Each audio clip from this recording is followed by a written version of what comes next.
Hello, everyone.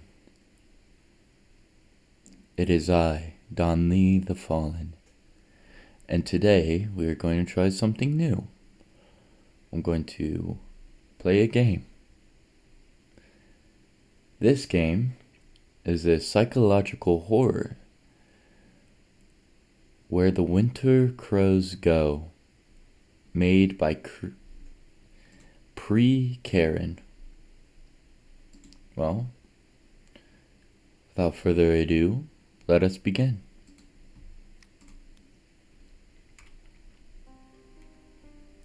Where the Winter Crows Go.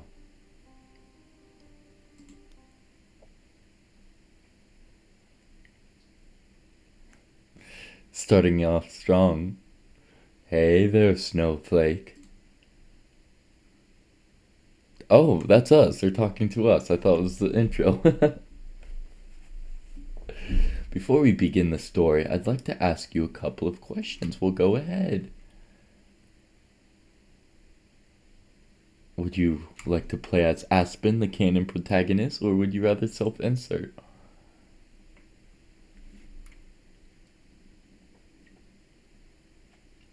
If we prefer the canon main character, it will be set to they, them, and their sprite will be shown at the bottom corner. Duh. Let's do a self-insert. Because why not? I am a he, him. And what is my name? DonLee.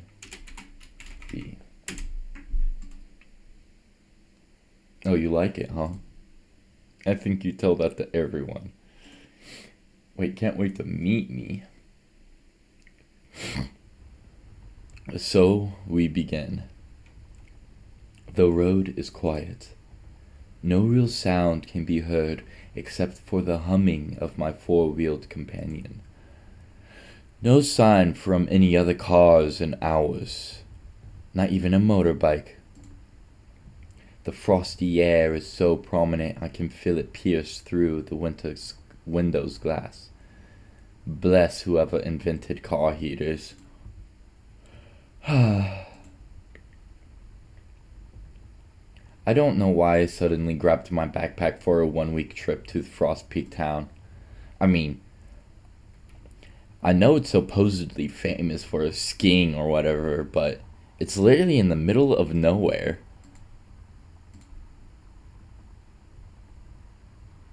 What am I? A teenager hungry for a thrill? Who am I kidding? I know exactly why I'm doing this. Fuck my work. Fuck my boss. Fuck society. Amen to that. I can feel every one of those. Ooh! They can burn each other for all I care. I mean, I would do the burning in game. I'm not usually this impulsive, but winter sports might just be what I need to take my things off things. I can't speak. And no one's going to take me away from my well-earned break. No one. Well, except for that crow. What the heck? In the middle of my venting session, a crow flies right in front of the windshield. Ah! I'd used the wrong part of my throat to scream. Although I nearly lost control, I managed to get a firm hold on the steering wheel. Damn bird, is it suicidal or what? It nearly killed me. Whatever, I'll just... Huh? The car seems weirdly off balance all of a sudden. Really? Now? Here? Shit. Brr. God damn, Herbie, you looking a little fat over here. My car's name is Herbie. What type of fucking name is Herbie? And your parent is so irresponsible that you forgot to bring your spare tire. I take my phone from my pants pocket, right here in my hand. No reception. Because of course not. Of course there's no reception in the middle of nowhere. Why would there be?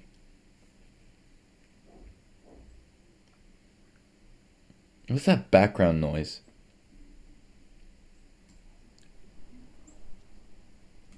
That's weird. Of course.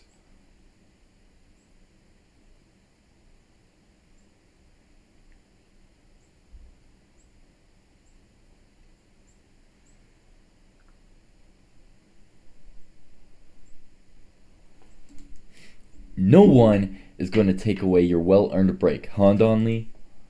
Well, a stupid crow just fucking did. Hey, I caught it. I just said, except for this crow. I kicked the snow.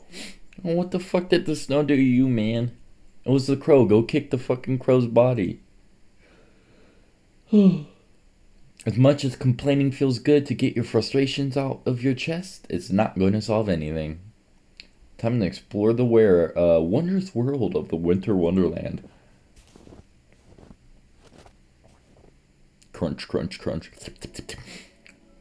Now, real quick, am I the only one who eats snow? I can't be the only one. Like, I think that's a common occurrence of people eating snow. Like, I really like eating snow. Oh, I just like it. Right. Now, where would I go if my car had a problem? A gas station. Yeah, if only. There's literally nothing here. Nothing but snow and big ass trees. Frostpeak Town should be somewhere around this area, though. I just need to keep walking. At least the view is pretty.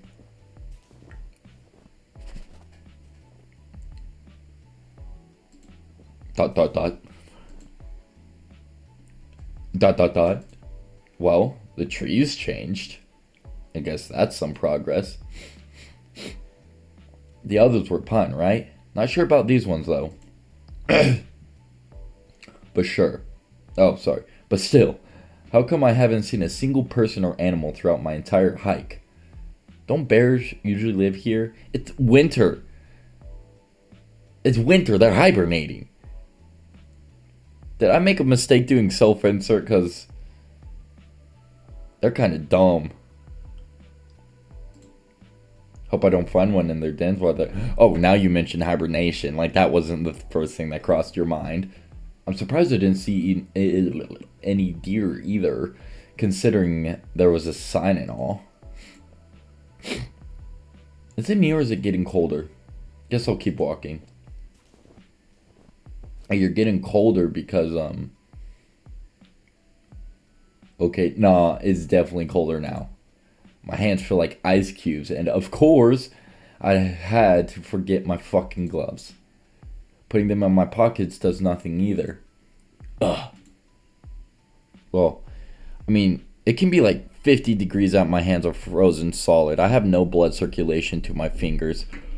So, they get frozen solid at like 60 degrees. Sure enough, the freezing weather brings out the first snowflakes of the day. They fall slowly yet relentlessly, and I can't resist the urge to catch a few with my tongue. What happened to all that frustration? I wish they tasted like something. Usually, I don't mind snow.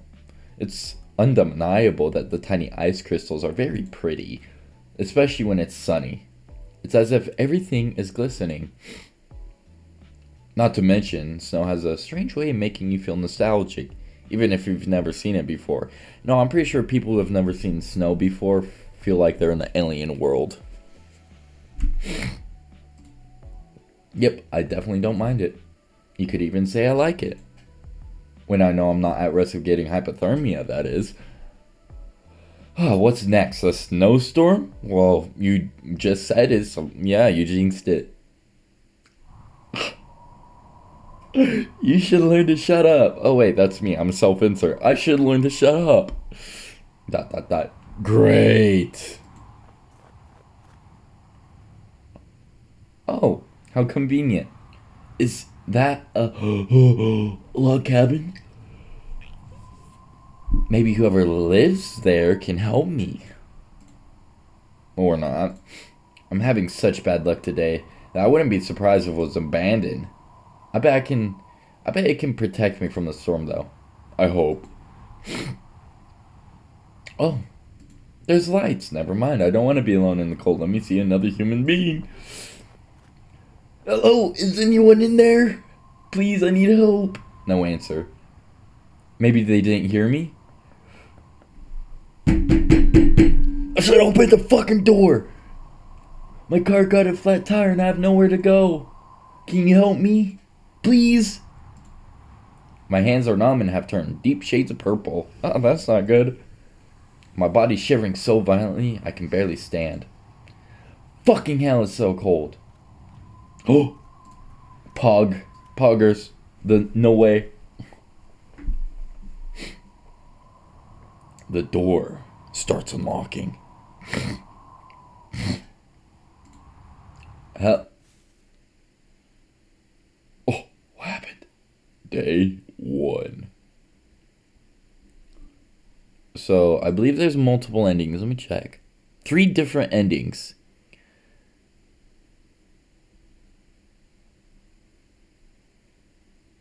A mysterious yandere researcher who calls you Snowflake. Yandere? Bet. Bet. ... Oh. I wake up in an unfamiliar room. Where am I? Is this inside the log cabin? I must have passed out. What time is it? Did I sleep the whole night? Out of habit, I touch my pants pockets to take out my phone. What the? We'll need to find. I'm wearing an entirely new outfit. Huh? I guess whoever helped me must have changed my clothes. They even bandaged my hands. I should go find them. Stippy stop a step. Wow. This cabin is bigger than it looks. How many rooms does it have? The door at the far back must have been the entrance. Oh, the room to the right. There's noise. Is that where the person helping me is? Well, I sure hope so. Then again, I don't want to know who they are. What if someone dangerous? They helped you, my guy. They wrapped your hands up. They dressed you. They took your phone, so there's no escape. Well, not like I have any keys anyway. I should meet them before drawing any conclusions. Also, they did help me, so they can't be that bad. Horror game main characters must be rubbing off of me. Yeah. Though I don't play many horror games. I'm often a bitch when it comes to horror. When I enter the room, I find myself in a small yet cozy kitchen. And then I see him. It's a dude! A green-haired man who appears to be a green-haired man who appears to be of average stature, wearing a lab coat and washing dishes. That's kind of anticlimactic.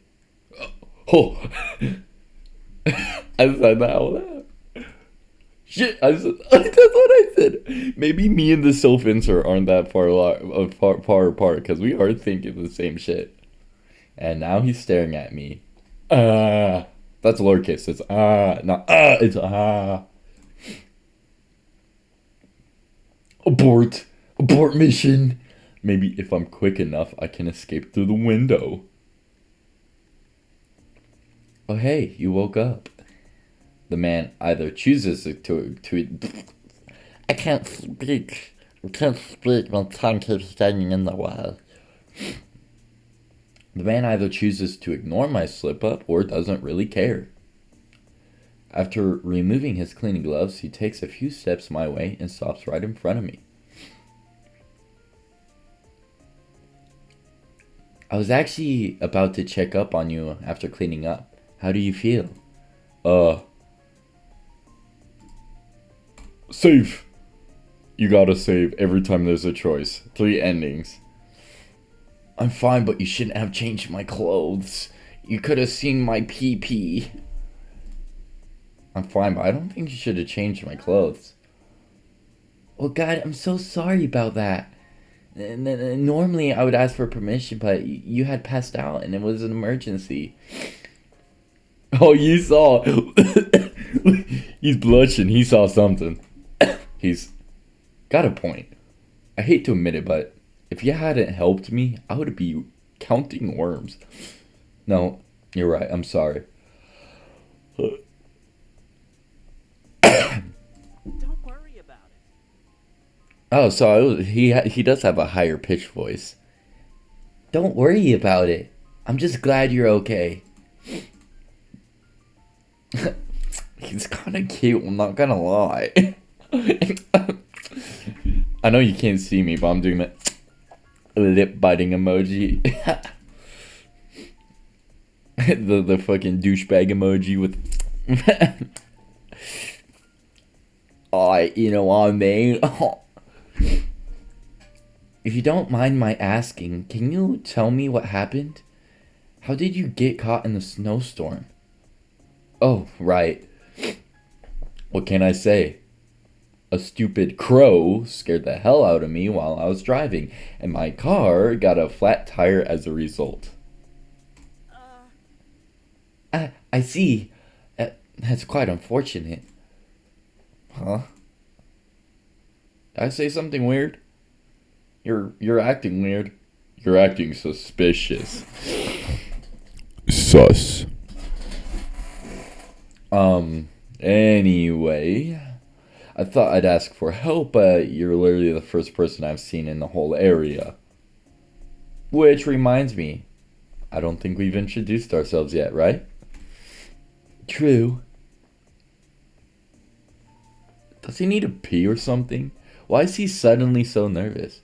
I don't know, man. Now I'm getting nervous. I shouldn't have done the lip biting earlier. Let me fix my microphone, it's peaking. Like I did in high school. Oh. I better get introductions out of the way. I'm DonLee. Oh, what a pretty name. I'm Crow. Crow. You son of a bitch. You're a skinwalker, aren't you? You're the one that gave me the flat tire. I won't forgive you. Not in a million years. Not in a million years. Seriously?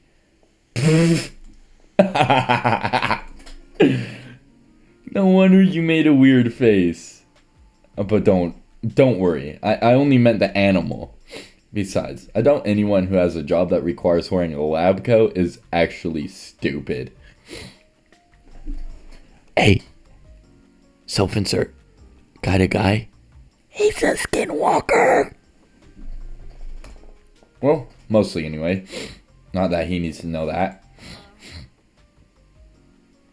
I know. I just wasn't expecting to hear my name in quite that manner. I bet. In any case, it's nice to meet you, Crow. The pleasure's all mine. This guy is so nice. I could ask him if he knows how far I am from Frostpeak town. Wouldn't be good to overstay my welcome after all. Can I ask you something?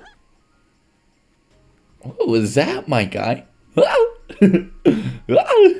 Where are my manners? I still haven't offered you anything to drink. Oh, it's okay. I don't want to impose. Nonsense. I finally have a guest. Finally? Finally? My man's a loner. Like me. I got nobody. I'm a loner. Tis the life of fallen angels. We are mostly loners.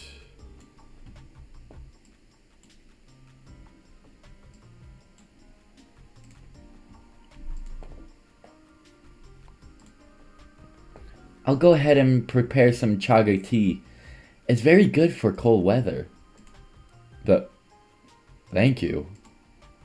I have no idea what chaga is, but he seems to know what he's talking about, so... Would you like something to eat as well? Don't be shy now. Breakfast is the most important meal of the day. Save! Save! Gotta save. Let me turn down my input.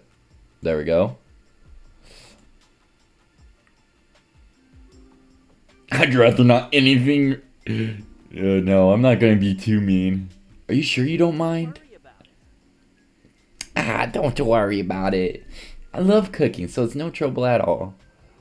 Oh, well, in that case, I'd love to eat something too. Thank you. My pleasure. Oh, that reminds me, is there anything you can't eat?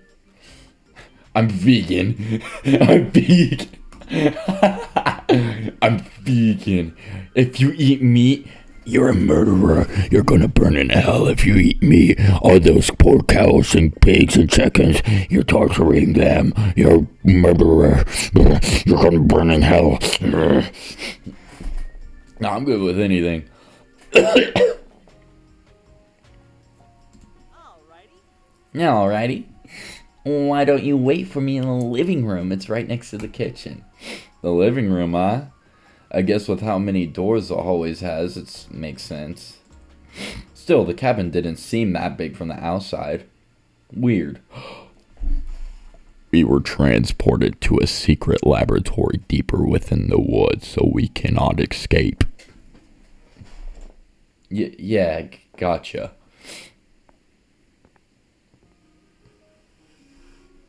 Wow. Crow sure has a lot of books. Maybe he's some kind of scientist? He looks the part at least. It's pretty cozy too. Kind of surreal knowing how cold it is outside.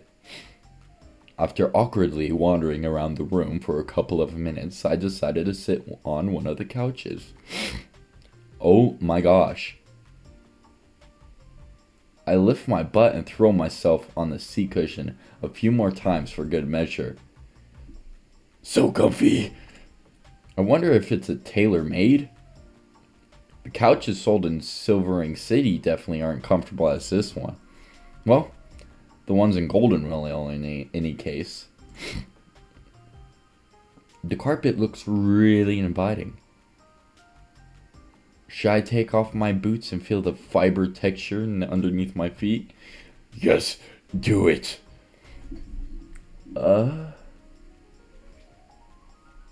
He said make ourselves at home, didn't he? Or am I misremembering? I don't think that's a good idea. What if there's, like, sticky stuff? He said he was alone for a while. Save. Okay. Because I'm going to try going for all three endings. Yes, do it. Here goes. Oh, it's so soft. Oh. I'd love to have one of these at my home. Having fun.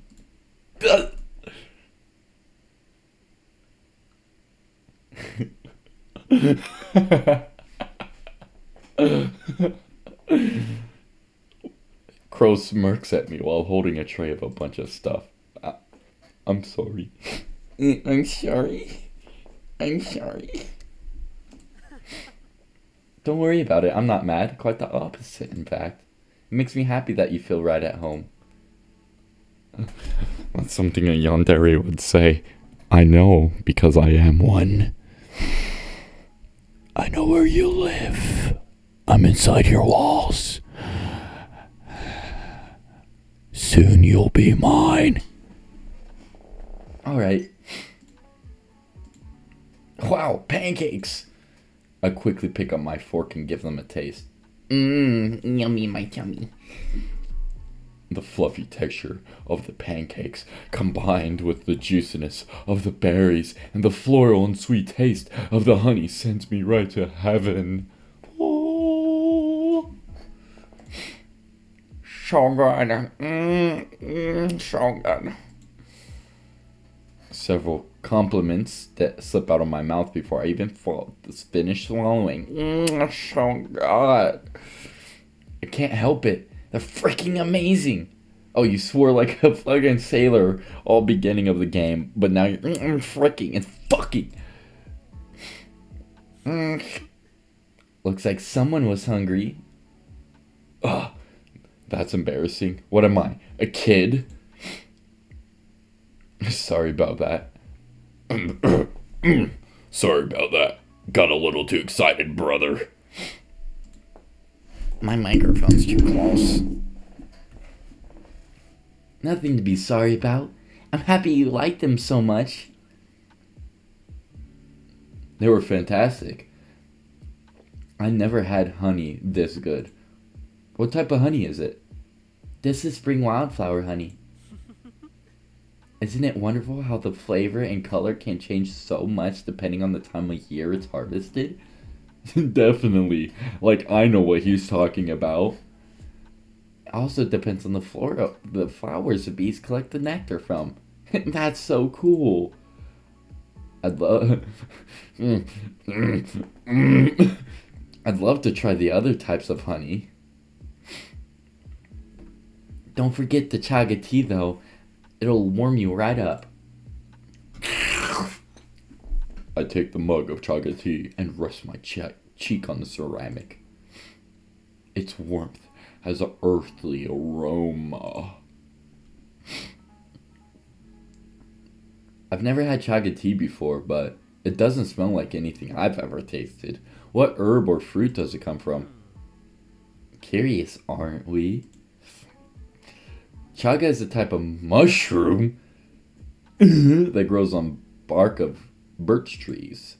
It's a little hard to find, and you need to be careful not to confuse it with dead chaga. But it's worth the search since it's very good for you. Wow, that's kind of cool. I'm not a big fan of mushrooms. I like this background music though. Right? Right? It sure is. When it's not trying to kill you, that is. But I don't want to dampen the mood. He looks happy.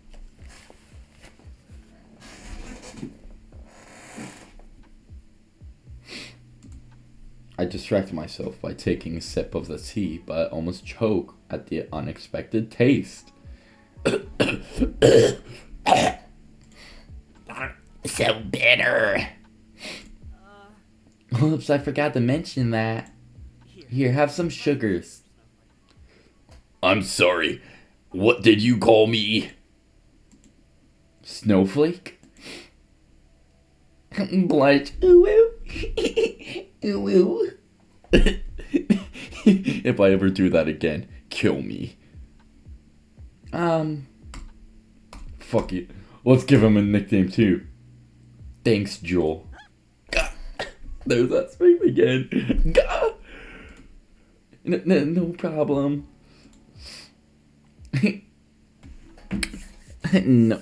No femboy scientist. Why live? No twink scientist that blushes at my compliments. This is the this game is the fucking M4M content that everybody was waiting for that they never got. It came to them in a video game, a psychological horror no less, before an actual roleplay audio. Crow doesn't seem to mind though. Even looks happy. How cute. Add 2 teaspoons of sugar and stir. Wait, fuck, did I save? Okay, good, I saved. Better? A lot, thank you. Maybe the bitter taste will grow on you with time. Who knows? I wonder if a natural food store near home sells chaga tea. Which reminds me. Are you a nature scientist, Crow? Nature? What the fuck is nature?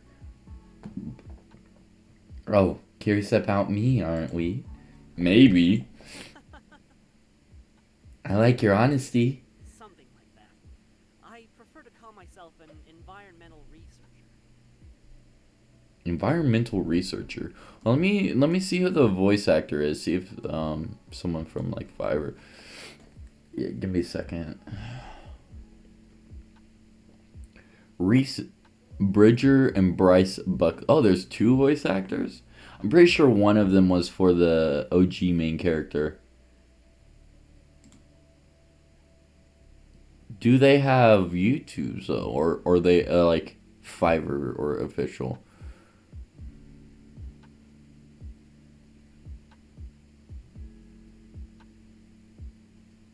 Oh no, they're dead ass actual fucking. Okay, I need to start doing this. Maybe this video will get me into the video game voice acting scene. Who knows?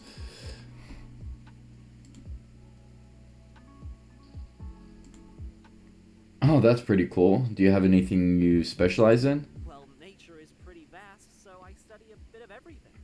Plants, Well, nature animals, is pretty ecosystems. vast. But right now I'm researching partial migration in certain animals. Mmm, like crows? Partially. Your face tells me you have a lot more questions.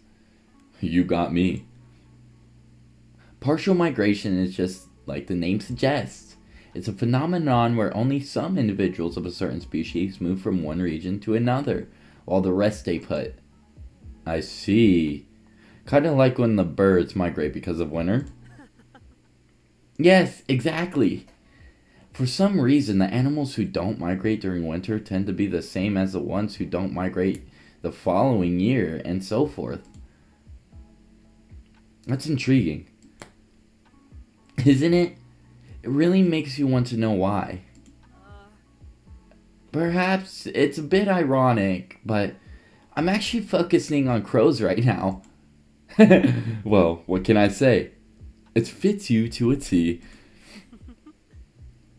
I'd better do the research justice then. Why did the music stop? That makes me wonder. Was the crow I saw on the road a partial migrator or not? But enough about me. Why don't you tell me more about yourself? Promise you're not gonna laugh? Cross my heart and hope to die. We'll get ready to die. Okay. To be honest, I needed a break. My job back home is really stressful to say the least. I don't know when the last time I took a vacation was. A real vacation. Not just a day off, you know? I start to fidget with my fingers. Work's always like, this is urgent, or I need you to be online, or Jerry screwed up again and now we've got to do overtime. Every day, at every hour, everywhere, it's pure chaos. I bend forward. There's just no escape. And bury my head in my hands. I feel so stuck all the time. Like, there's no point in anything. Like, I'm living to work and not working to live. Like, I want to disappear for an indefinite amount of time and not think about anything. Which is pretty much what I did. Well, partially anyways. Because I only took 1 week off.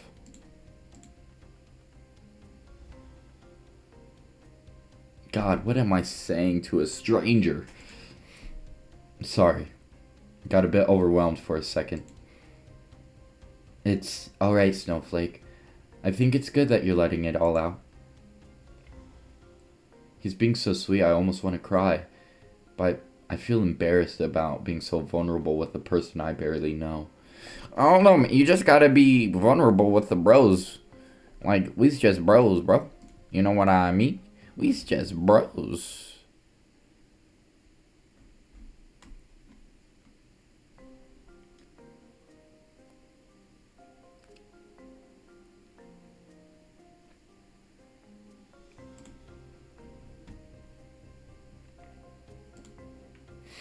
Call me weird for thinking this, but it feels so right to talk to him.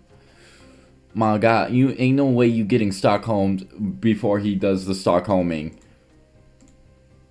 It feels like I'm really being listened to for the first time. Like he actually cares.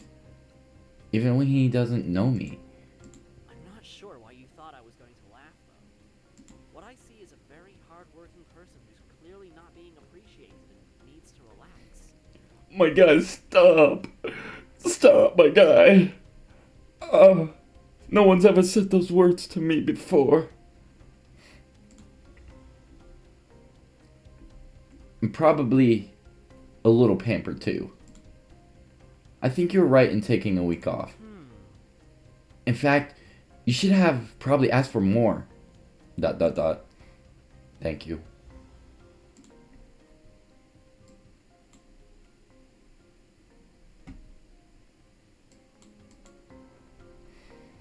Though, I'm sure Crow noticed my voice breaking. He chooses not to say anything. Probably out of kindness. Why don't you tell me more about this vacation of yours? Where were you planning to go?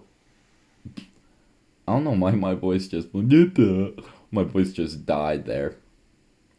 Oh, right. Well, I actually wanted to ask you about it before. Is Frostpeak Town too far away from here? Did you say Frostpeak Town? Yeah, I was looking for a place to visit that were good for relieving stress. Not beaches, mind you. Something to actually let my frustrations out. You know, because no one can tell white from white.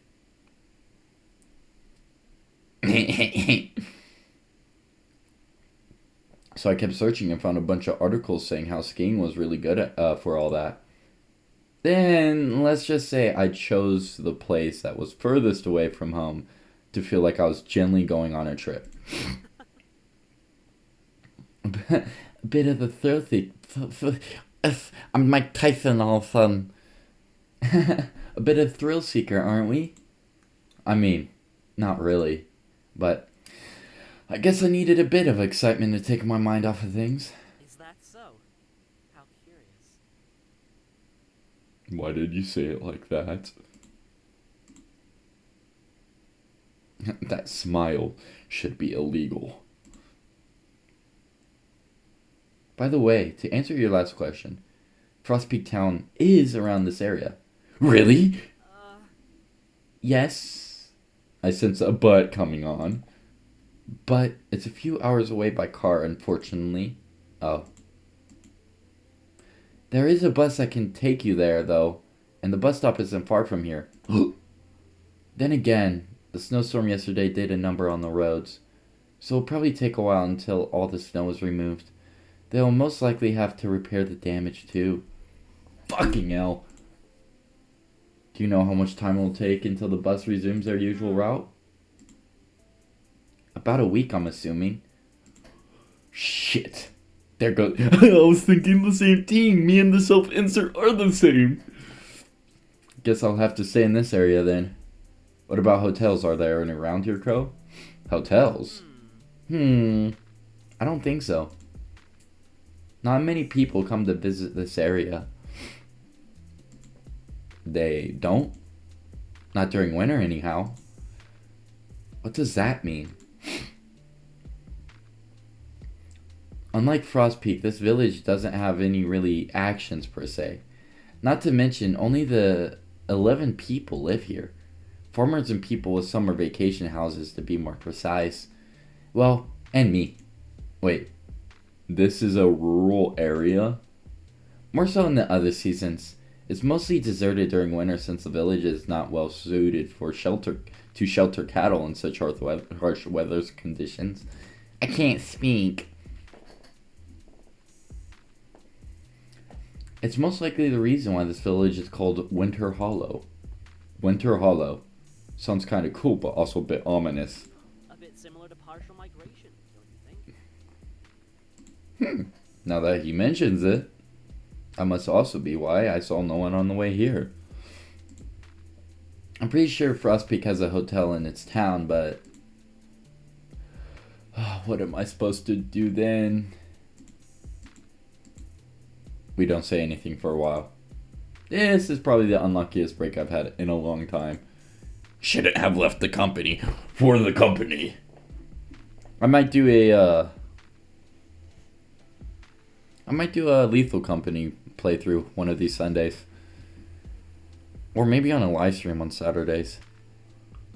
Getting in flak and having no replacements for it. Forgetting my gloves when going to such cold place. Getting caught in a snowstorm in a village that's pretty much deserted save for one person. Am I cursed or something? Why can't luck be on my side for once? Burnout is the fucking worst. I can't even take a vacation properly. Crow is the first one to break the silence. Why don't you stay here for a few days? Bro, how am I predicting these? Maybe I am the self-insert. I am the one who cooks, Jesse. I am Walter White. I am the self-insert, Jesse. Did I hear him right? Why you look so surprised? Considering there aren't any alternatives, I think it's a good idea, don't you think? Save. I don't want to impose. I'd love to stay. I'm not sure. I don't want to impose. Are you sure? I don't want to impose. You're not. I wouldn't have offered you to stay otherwise. Then, okay, I'll stay. Alrighty. His enthusiasm is infectious. I find myself jumping for joy as well. Seems I have a roommate now. No, my guy. We are the roommate. Or cabin mate, rather. Thank you, Crow. I mean it. We're going to have so much fun you'll never want to leave. Here comes the Stockholm. Stop teasing me like that or I might just believe you. I'll go wash the dishes. Oh, you don't have to. I flush my palm. Stop! Before he finishes his sentence. Nope. You're already letting me stay in your home for a whole week. The least I can do is help you with the dishes and a few other things. Oh, alright. Good. I'll be right back. I arrange the dirty mugs, plates, and teapots on the tray. And head right back to the kitchen. Are we getting expose? Was this... I wasn't joking before, Snowflake. Oh, I was right. I was right. This Stockholm Syndrome comes.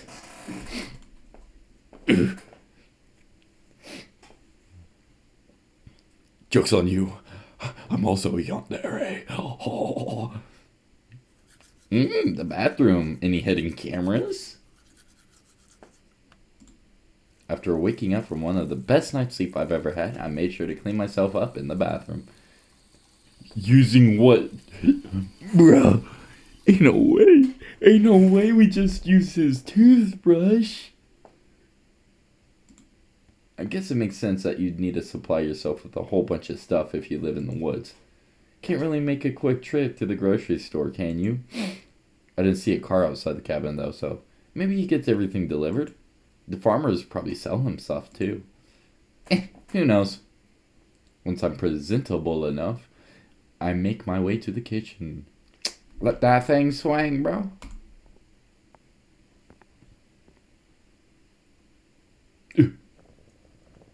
I am greeted with the smell of rice cooking on a stove. And the sound of Crow's masterful skills of cutting veggies at a ridiculous speed. Better not call out to him just yet, or he might cut himself by accident. A bit anticlimactic. The moment I moved to head to another room, though, Crow noticed me and stopped dead in his tracks. Oh! He leaves the knife on the counter and approaches me. Good morning, DonLee. I was about to go wake you up. Morning. Somehow this feels a little like deja vu. He's reading my mind! Get out of my mind! Get out of my mind! Get out of my walls! That's you, Dark. I'm talking to you. Get out of my walls right now, Dark. I can hear you scratching. Get out of my walls. We spoke to each other like this yesterday, too. Actually, I was thinking the same thing. Perhaps this will become something of a daily ritual for us. Lunch will be ready in a little bit, by the way. Wait, lunch? I know I went to sleep earlier than usual, but still. Did the bath relax me that much? Jeez, I slept like a log. Maybe it's the effects of the... Oh my god, please don't say it.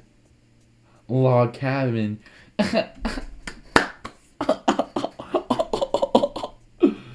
Funny joke, bro. That was terrible. Bro, this self-insert, he's me, bro. Well, you laughed, didn't you? This cheeky bastard. Yeah, whatever. But honestly speaking, you were under a lot of stress yesterday. It's no wonder you slept so much.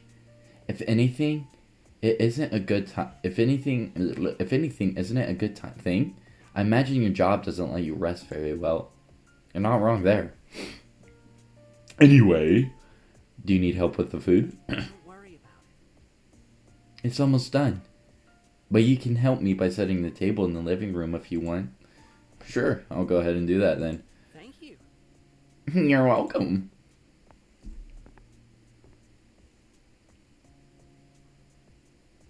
One set table later, I wait for Crow by sitting on the table two-seater couch.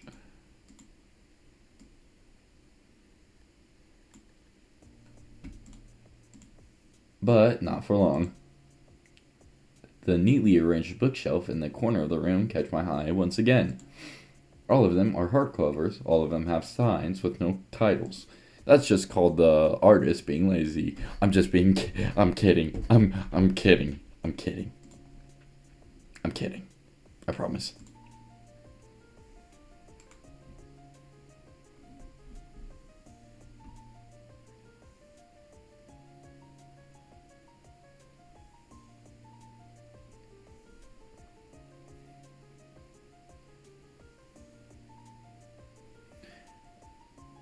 Books that look a little worn out and faded, but not to the point where you can say they're old. Just that they were read several times. Not gonna lie, I'm really curious about his collection. What does Crow like to read? Before I change my mind and chicken out, I grab a reddish book from one of the shelves. The only one with a vibrant color. Let me guess. Something's gonna move. Let's see.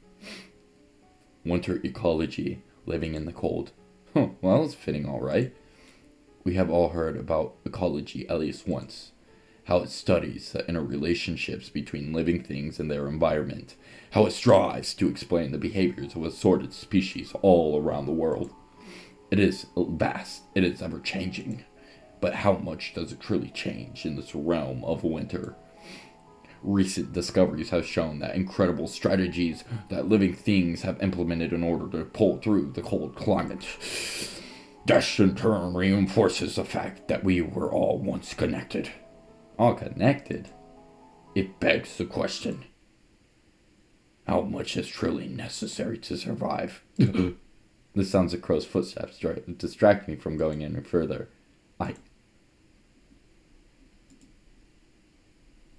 You put the book back. Better not risk it. I don't know why, but that book gave me the chills. Because Crow was the Crow. Thanks for waiting, Snowflake. Yeah, no problem. Is something wrong? You seem a bit tense all of a sudden. Fuck. Curse my inability to put on a poker face. Think of something, DonLee, quick. Oh, I was just thinking, you have a lot of books. Do you perhaps like reading? Feel free to read any you like. Most of them are research oriented though, so I'm not sure if you'll be interested. Have you written in any of them? I heard researchers document their studies. They're a work in progress. Mm-hmm.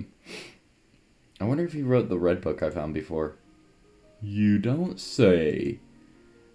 By the way, if you're interested... I can show you some of my favorite letters. Oh, later. God, I can't read for shit.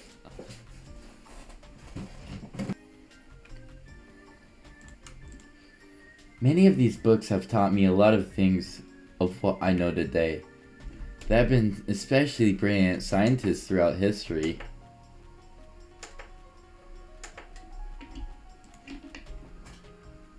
Sure, that'd be nice. I have to ask though, how can you tell all of these apart? There's nothing written on their spines, even their front. Oh, each book has a number and a symbol assigned to it depending on the topic. I like to keep them organized in this manner since the textless hardcovers look more aesthetic and neat. Well, you're certainly dedicated, that's for sure. Never thought of it that way, but I guess you have a point. I doubt I do with my own bookshelf, though. What books? Too annoying to keep track of what's what. Let's eat, shall we? Crow places our lunch on top of the placemats and that I previously set on the wooden table. Don't mind if I do. Mmm. Oh, it looks so good. I love salmon rice. You do? I'm glad. I'll be sure to remember that. Wasting no more time, and before I end up salivating all over my clothes, I wolf down the meal with gusto.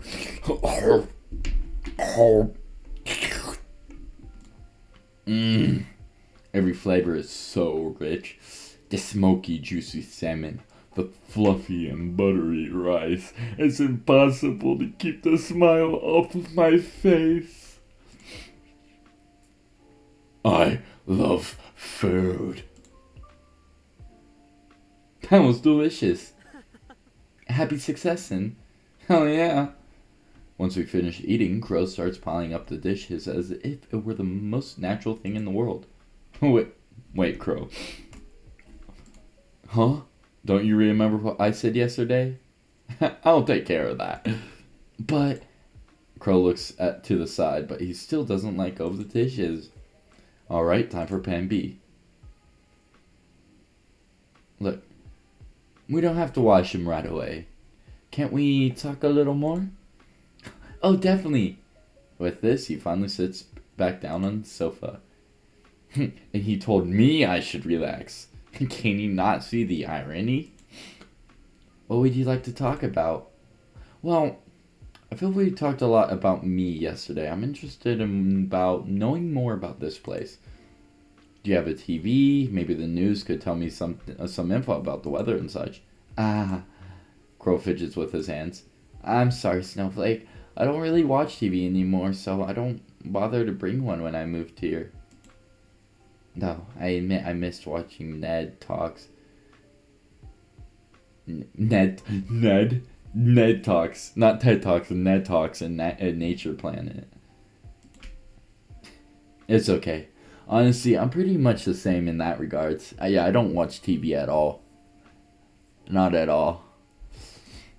I mean, who even watches TV anymore other than Netflix and other streaming services? Still, never hurts to ask, am I right? Am I right? That's true. Also, you moved here? Did you have me fooled all along, and are you actually a city boy? Well, I'm in my 30s?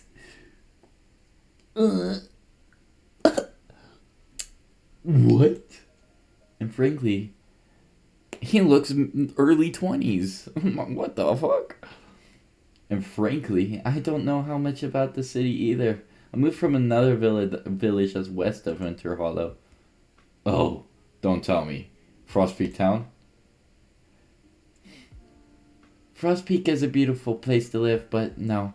I moved from a village called Veritas Falls, even farther to the west. That's a pretty name. What kind of place is it? Crow breaks eye contact and sighs. He leans against the back of his seat and supports his elbow on the sofa's arm before resting his chin on his hand. A little boring, to be honest. Not much to do. I see. He looks a bit uncomfortable. I should change this topic. By the way, I know you said you don't have a TV, but what about Wi-Fi? I noticed I didn't have any reception on my phone, but maybe if I can connect to your Wi-Fi. Crow looks at me as if I'd grown 3 heads. What? Wild Rye? You're definitely not a city boy. Some things have difficult names, alright. I'm willing to bet nature has names that are even more complicated. Huh? You think so? Of course, the nature nerd would say that. Anyway, don't worry about it. Back to the topic. Wi-Fi is wireless connection to the internet. It's very convenient, but I guess it's not really necessary if you only have one device. You don't have internet either, right? I'm sorry. I do know what it is, though. It's just not really for me. I'm not very good with that kind of technology. Oh, let me get a drink. Let me get a swig of that great and glorious H2O. Oh.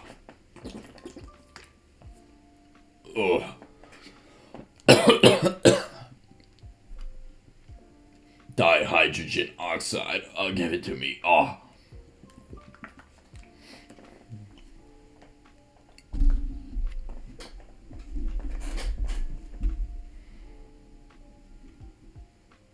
I'm not very good with that kind of technology. I'm already read that. Hey, it's okay. Sure, internet is convenient, but I think that's really admirable that you have a hands-on with your research.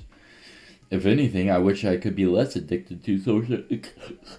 If anything, I wish I could be less addicted to social media and otaku culture. I really can't read.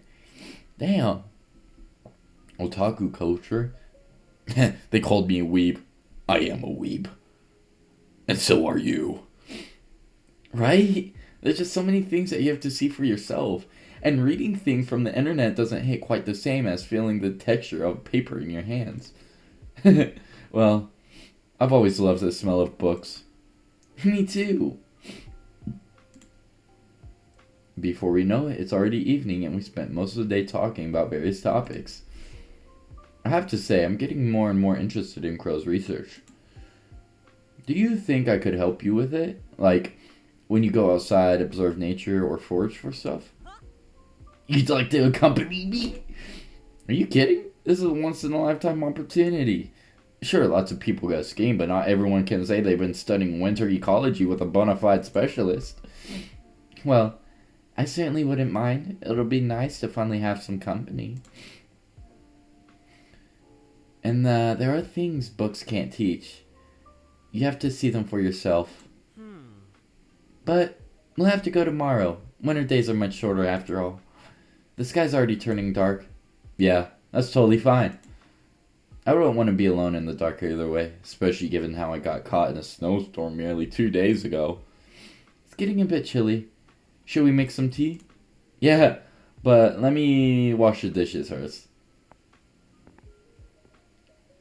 With Crow right by my side, I pick up the plates and place them in the sink. It still makes me a bit queasy making you wash the dishes. You're a guest. Come on, it's no big deal. Have you never divided household chores with anyone? Not really. I've managed on my own for most of my life. I know his experience is probably not the same as mine. I know it, and yet I can't help but feel like I can relate. Do you ever feel lonely? Lonely? Lonely, huh? Not anymore. Am I being flirted with? Ugh. What's with the yandere face? Oh no, what's going on? I quickly bent down and grabbed the broken pieces. Ah! But I intentionally cut the palm of my hand in haste. Shit. And it just gotten healed from frostbite too. DonLee. Sorry, girl, I broke it. I don't care about the stupid plate. Uh-huh. Instead of waiting for an answer, Crow grabs my wrist and puts my hand under the faucet. Fuck, it's still bleeding.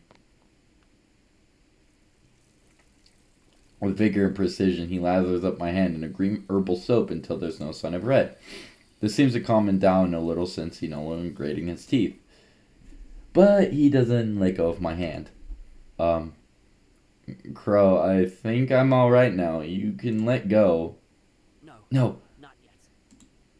I don't dare interrupt him again, so I stare at him while he just gets a hold of a first aid kit and takes a small round container. Don't worry, it won't sting. He opens the lid, draws a finger in a creamy ointment, and rubs it all over my wound as a minty fragrance. Finally, he covers it with gauze. Honestly, be more careful, won't you? It wasn't that big of a deal. I'll be more careful. That's a good bean. I don't think I should tell him I got hurt because he caught me off guard in the first place. Thanks, Crow. We were about to have some tea, yeah? I'll make us some tea. Alright. Great. Anything to get me out of this awkward conversation. Run. Nothing will come between us. I'm sorry? Excuse me? Huh? Nothing. No person, no animal, not even a pesky wound. No. Okay, I was joking about the yandere thing. I was joking. This is scary.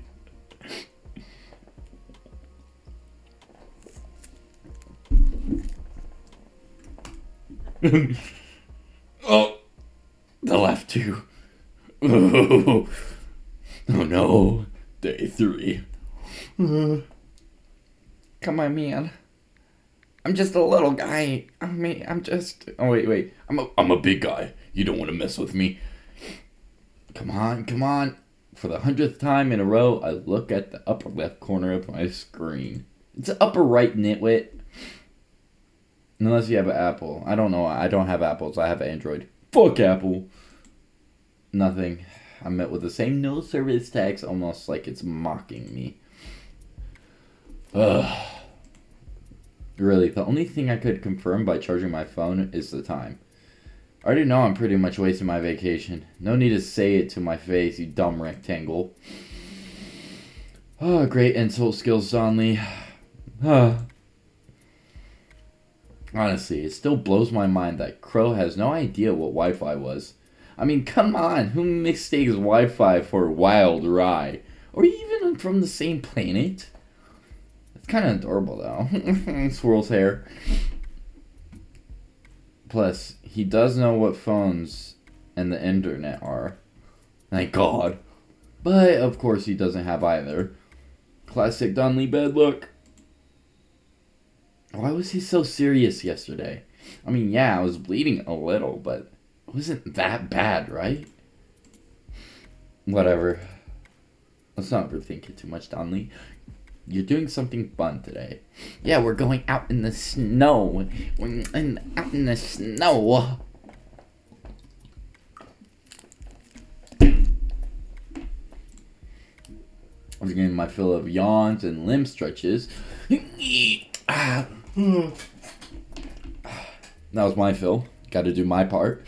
You do your part right now. Stretch and yawn right now. I approach the wardrobe to choose the clothes I'm going to wear.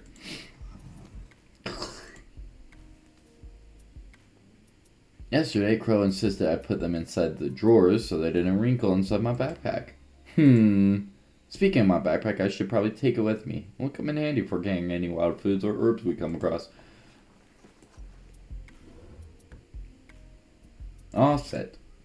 I'm about to turn around until I make eye contact with the bunny from the picture on top of the wardrobe. Although I did notice it the first day I came here, I wasn't in the right headspace to time to actually care. It's pretty cute. I didn't know there were species of snow bunnies. Guess you learn something new every day. When I reach the hallway, Crow is pulling the cords of a drawstring bag close to close it tightly. The sack looks so full, it feels like it's going to burst. Damn, are you carrying a tent in there? DonLee, I didn't realize you were up. Rise and shine, am I right? Indeed. Good morning, Snowflake. Morning. So, are you gonna tell me what you got there? Oh, hey, I guess it does look pretty stuffed, doesn't it? I didn't mean to do that. Not as much as I'm gonna stuff. Let's see, I packed our lunch, a thermos, a hot tea, some tools for foraging. Reconsidering, I think I should have probably taken space into account. Hey now, your assistants got you covered. We can use my backpack to carry our findings. With a self-satisfying snort, I crouch and pat the bag lying at my feet. Crow claps his hands together and grins. Thank you. You're welcome. That'd be a lot of help. Do we have everything we need then? Yes. Are you ready? I'll raise my hands in the air to show him that the winter gloves he gave me yesterday before heading to sleep. I didn't forget them this time. So I see. I'm glad they fit you well. Thank you for lending them to me. Huh? Oh, it's just... They were actually meant as a gift. Wait, really? Thank you! Oh my god, thank you so much. I wasn't expecting anything like this, but I really appreciate it. Glad you liked them. We're going for the yandere end, my boys. We're going for the good end. Then we'll do we'll loop around, then we'll do the shit end, then we'll loop back around and do the then we'll do the mid end. God, you like them? Like them? I love them. I see. Even better. You really want me to keep them on my mind at all times, do you? You really want me to keep you on my mind? I'm sorry, I'm having a fucking stroke.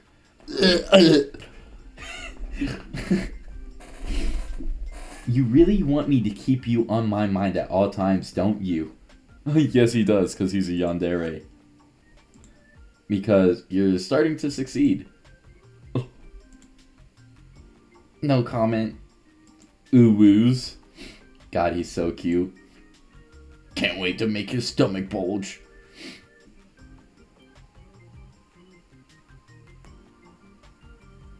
Crow puts on his jacket and slides the drawstring bag over his shoulder. I follow suit with my own jacket and backpack. Let's go! Now we are definitely ready. That we are. God damn it, I keep fucking... You know like when your finger depresses all by its fucking self? Then like, I keep doing that. I don't want to do it. He takes his keys from his pants pockets and locks the front door. After you. Why, thank you, my kind sir. Once outside in the snow, I glance back at the log cabin. It's kind of weird to think how mere 3 days ago this was the scene of a blizzard. Right now it's so peaceful. The cabin looks kind of old in comparison to the inside. It's an interesting contrast, yet it still makes me wonder why it's like that. Not gonna lie, before we stepped into the snow, my memory of its outer appearance had still been a little bit foggy. Guess that's what a combination of stress, freezing weather, and passing out could do to someone. I feel a hand on my shoulder. Are you okay? Yeah, I was just looking at the cabin. Couldn't really appreciate it at first time because of the snowstorm, among other things. I see. And? Did it leave an impression on you? Well, I fiddle with my fingers. It looks a bit, unexpected compared to the inside. You can say the word old, you know. I don't buy it. My cheeks turn scarlet. It's the cold, guys, I swear. It's cold. God damn it, I really need to work on my poker face. When I moved here, the inside wasn't much different from the outside. It was just shabby, just as ancient. Wow, and you decided to remodel it? That's right. I'm not picky, but I very well couldn't live in a rundown place either. Well, then why didn't you remodel the outside too? Was it too expensive? Not particularly. I just thought it had a charm to its own. Something that appears to be a certain way at first, but then takes you aback. An unexpected charm, just like you said. You're full of surprises, aren't you? Oh? Does that mean you're even more interested in me? Maybe. Yes, maybe. No comment. Maybe. Really now? Crow leans in. He looks me right in the eye. Do you mind being a little bit more specific? DonLee's bad flirting tip number 1. When unsure what to say, just laugh like an idiot. Which I did.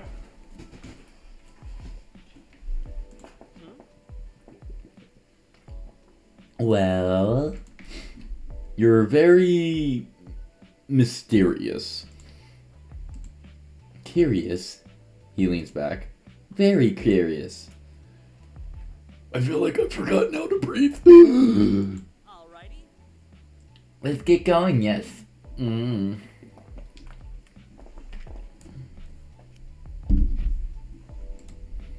Lead the way.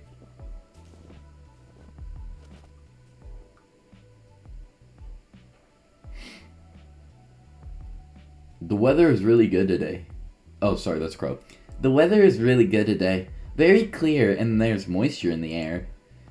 Besides chaga and pine needles, we might be able to get some wintergreen berries, if we're lucky. I never heard of wintergreen berries before. What do they look like?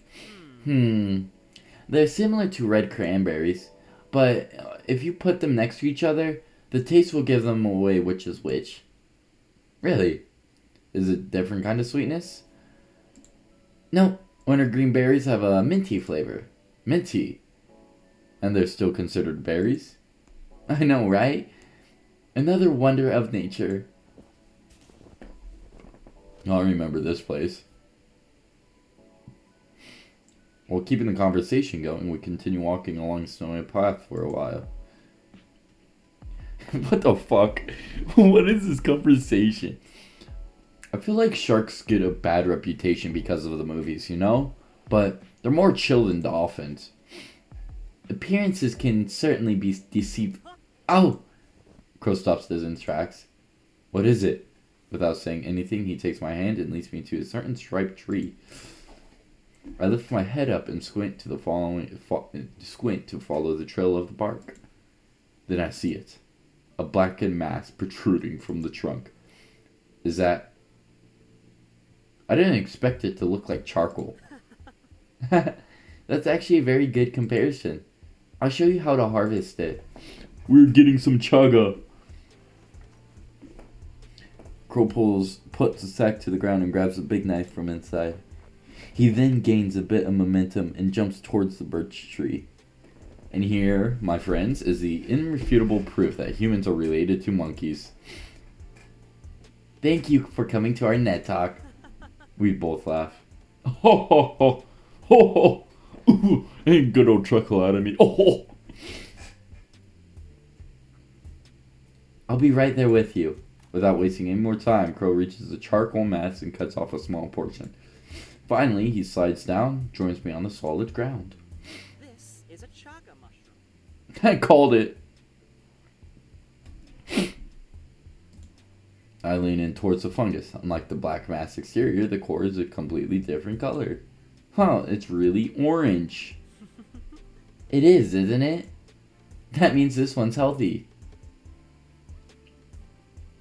There we go. Oh, right. Zip. Let me carry it in my bag. Backpack, backpack. My trusty little backpack. Thank you, Snowflake. Alrighty. Just a little longer and we'll have lunch. Does that sound good? Sounds good to me. Excellent. Am I louder than the music? I'll turn down the music a little bit. When we reach the side of the forest filled with pine trees, the non-toxic pine... filled with pine trees. The non-toxic pine trees, that is. Crow grabs the knife in his bag and carefully cuts off some needles. Once he finishes putting them inside a small pouch, we sit down on a couple of nearby stumps. At last, a place to rest my legs. Walking on snow is more tiring than it looks. It feels good though, don't you think? When I turn to look at him, Crow has handed me a thermos lid filled with golden colored drink. It's his piss. The little herbs floating on top give it away. It's pine needle tea. God damn it. Subverting my expectations like that. How dare you?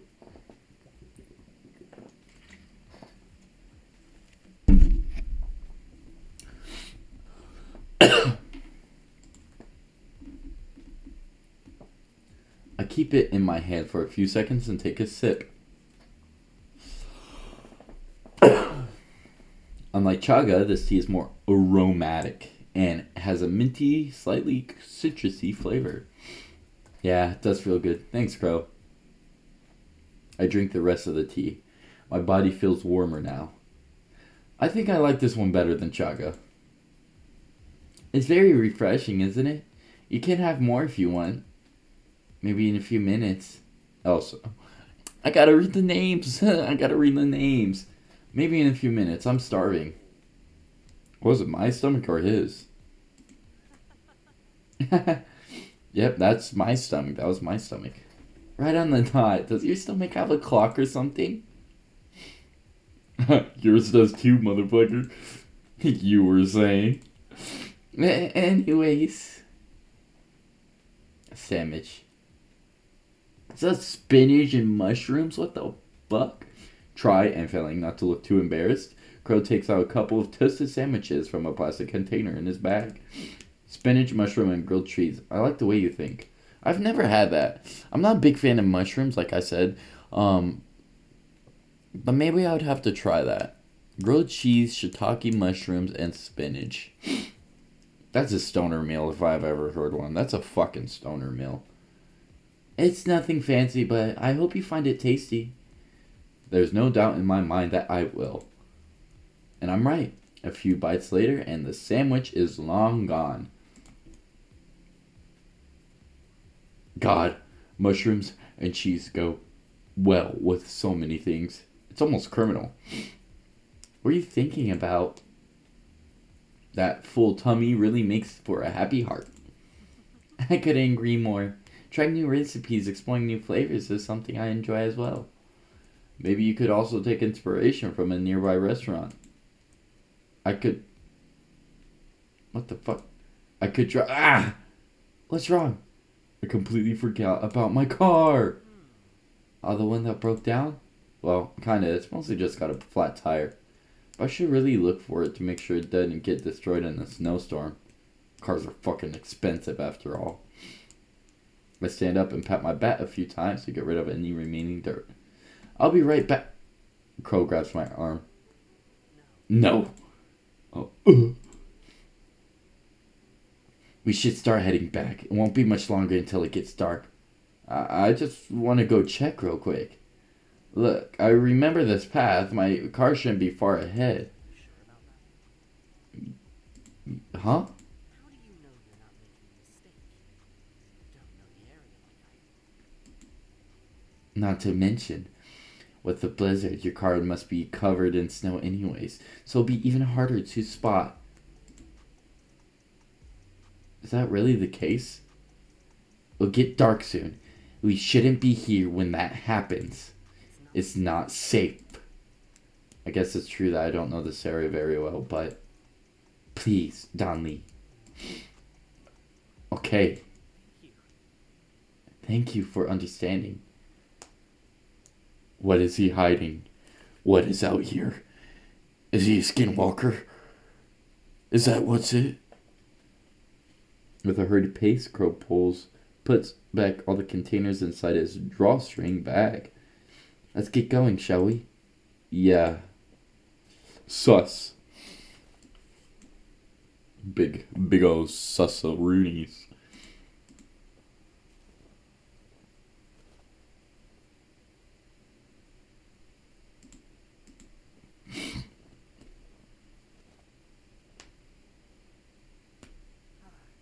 Almost home. Why does he sound so relieved? Let me grab my keys. Sure. What was that sound? Huh, damn it, I should have put them inside my coat. While Crow was busy searching for the keys, I tried to pinpoint the location of the sound. Where is it? Oh, that's the fucking Crow. I'll murder you and your family, all of you. They're murder of crows. I'll kill you all.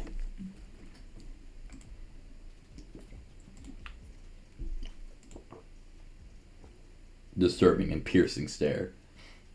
There is a single crow. A crow with red eyes.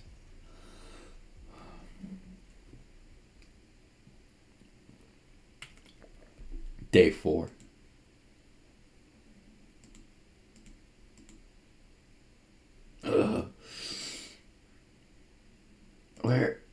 What is this place? It's almost like... Hold on a second, am I dreaming? And what's with all the fog? There's no floor. But I can just walk fine for some reason. Guess I'll keep walking. We are in the dreamscape. Astro projection. A nightmare. Okay, this is getting ridiculous. Are you going to keep me walking this smoggy maze until I'm 84? I look like a fucking idiot. If I'm supposed to learn a deep dark secret or whatever, just give me a sign. A different kind of sign. Fog is kind of overrated. Oh, the crow. It talks. What the fuck? Excuse me? What do you mean? Why? The body's right here, officer. I killed him. He's underneath the floorboards. I know you can hear his heart. Stop! By the way, if anyone got that reference, fucking type down in the comments below. I can't leave. I mean, the log cabin is alright. Crow is alright. Sure, some things could be better, but they could be worse as well. Not to mention, the bus won't come until all the snow's removed anyway. So, I don't really have a choice, you know? Why am I talking to a crow? Not sure what I expected. Come again?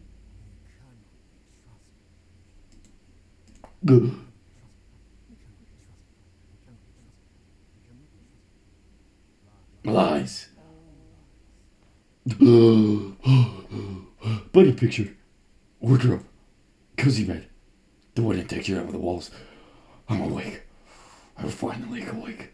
God. I covered my face in my hands. What the fuck was that dream? Did that really happen? Like, actually? Well, shit. I wiped my forehead with the back of my hand. I'm all sweaty.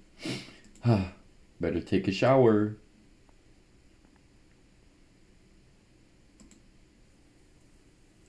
Splash, splash, I was taking a bath. Whew, I really needed that. Can't believe I actually managed to sleep through breakfast. Again. Even after seeing that weird bird and all. It looked just like the one from yesterday. Did crows always have red eyes? DonLee? Yeah? Oh, thank God. I went to wake you up, but you weren't in your room. So I thought maybe I'd find you here. Sorry, I wanted to take a shower. Did you need to use the bathroom? I'm almost done changing. Worry about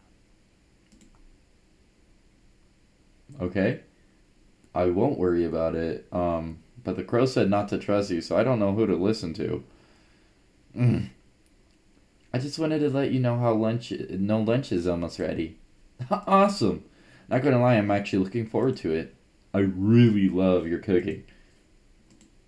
Crow? Sorry, you just caught me off guard. Thank you, I'm glad to hear. For the rest of my life. Come again? What? Nothing, just talking to myself. I'll wait for you in the living room. I'm surprised he hasn't gone like full yandere yet. He's like still trying to keep up this ruse of a normal dude. Well, thankfully, it's not awkward between us anymore. I think.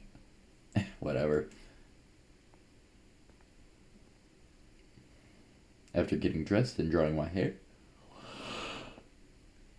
with a towel, I make my way to the living room.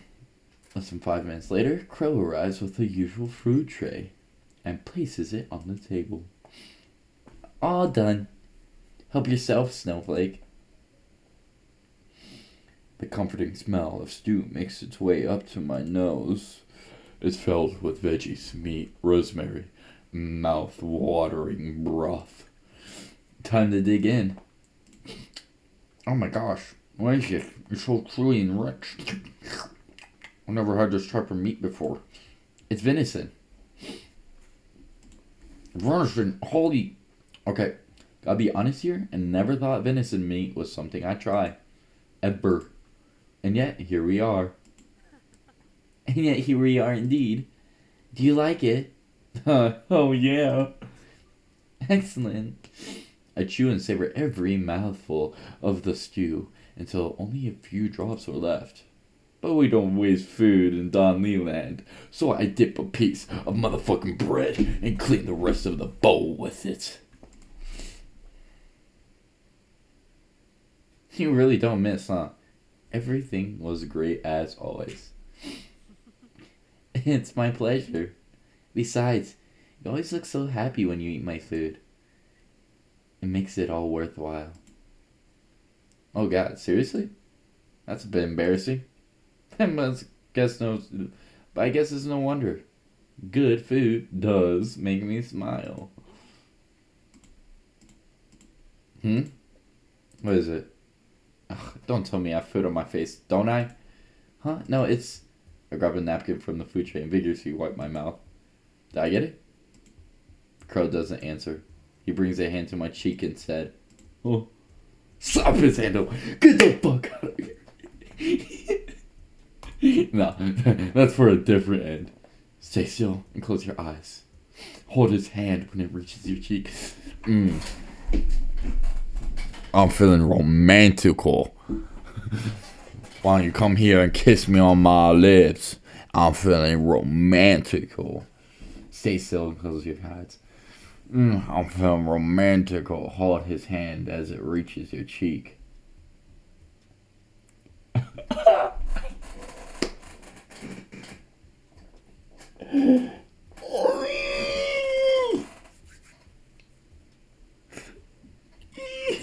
I'm feeling romantical. I'll tell you to buy me dinner first, but you've already cooked me for me several times. No, I wasn't.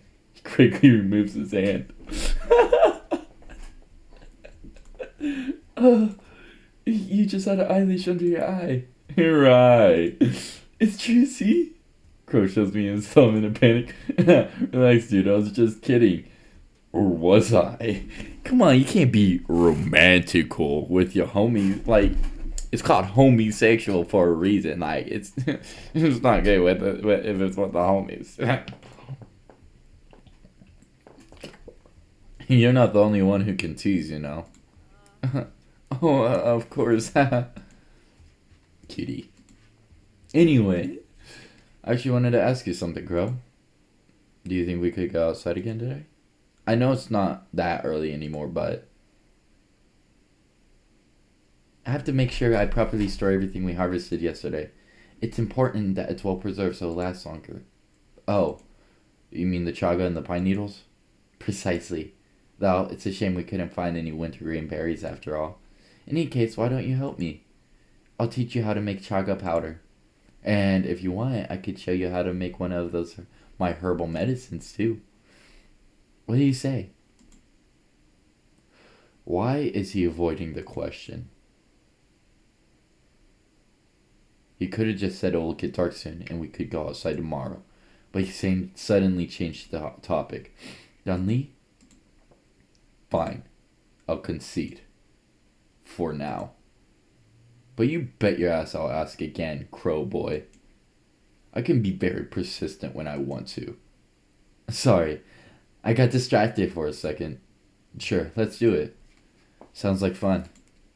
Alrighty. Let's get the chaga from the kitchen, shall we? Crow opens one of the upper cabinets, takes out a coffee grinder, and puts it on the counter. Wait, we're not going to use a mortar and pestle? That's not a bad guess, actually. We're definitely going to use them for making herbal medicine later. For the powder, though, chaga mushroom is a bit lumpy and too much for a mortar, so we'll be using our grinder instead. Ah, that makes sense. Once we both wash up, we use our hands to break the chaga into small pieces so they fit better in the grinder.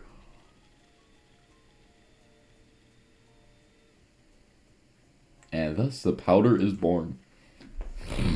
Ugh. And the powder went in my nose. This is so cool.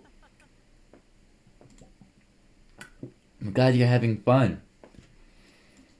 What should we do with the pine needles? Don't worry about it. Oh, don't worry about it. I made sure to put a couple of bags in the freezer yesterday. The rest are being dried on a piece of cloth, but it'll take a few days, so... Then why did he say he needed to store in the pine needles if he had already... You know what? Forget it. Let's just see where this goes. We can make the medicine, right? Indeed. What are we making? I think a poultice would be good. It's pretty easy to make and only needs a few ingredients. Oh, that's like a skin remedy, isn't it? Yes, exactly. The kitchen counter is a bit small for us, so we should take everything to the living room. Sure thing. Crow grabs a handful of herbs, a roundish container with clay powder, and a knife, while I take the mortar and pestle, a cup of boiling water, and a small bottle of lavender oil. Alrighty, let's start with the herbs. Or herbs. With incredible precision, Crow wastes no time in cutting all the leaves. It reminds me of whenever he cuts veggies for the meals he prepares. When he's done, he puts them inside a mortar. Okay, put some water on top of the herbs. How's this?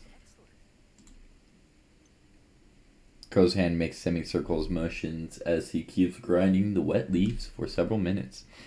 At some point, he asks me to add a few drops of lavender oil and a teaspoon of clay powder to the mixture. The final result is a green creamy paste similar to pesto sauce.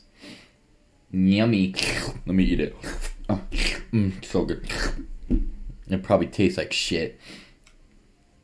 We spent a couple of hours making a number of poultice creams and ointments so that there's a hefty reserve in case of emergencies. I give Crow the last of my empty containers as he pours the herbal ointment inside, and with the help of the pestle. All done. Yep, all done. Thanks for lending a hand. No worries. It was an interesting learning experience. Wonderful.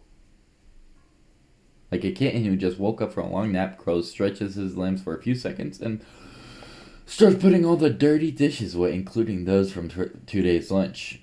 Oh, I interrupt myself when I notice the window. It's already dark. Sorry, did you say something? I was a bit distracted putting everything on the tray.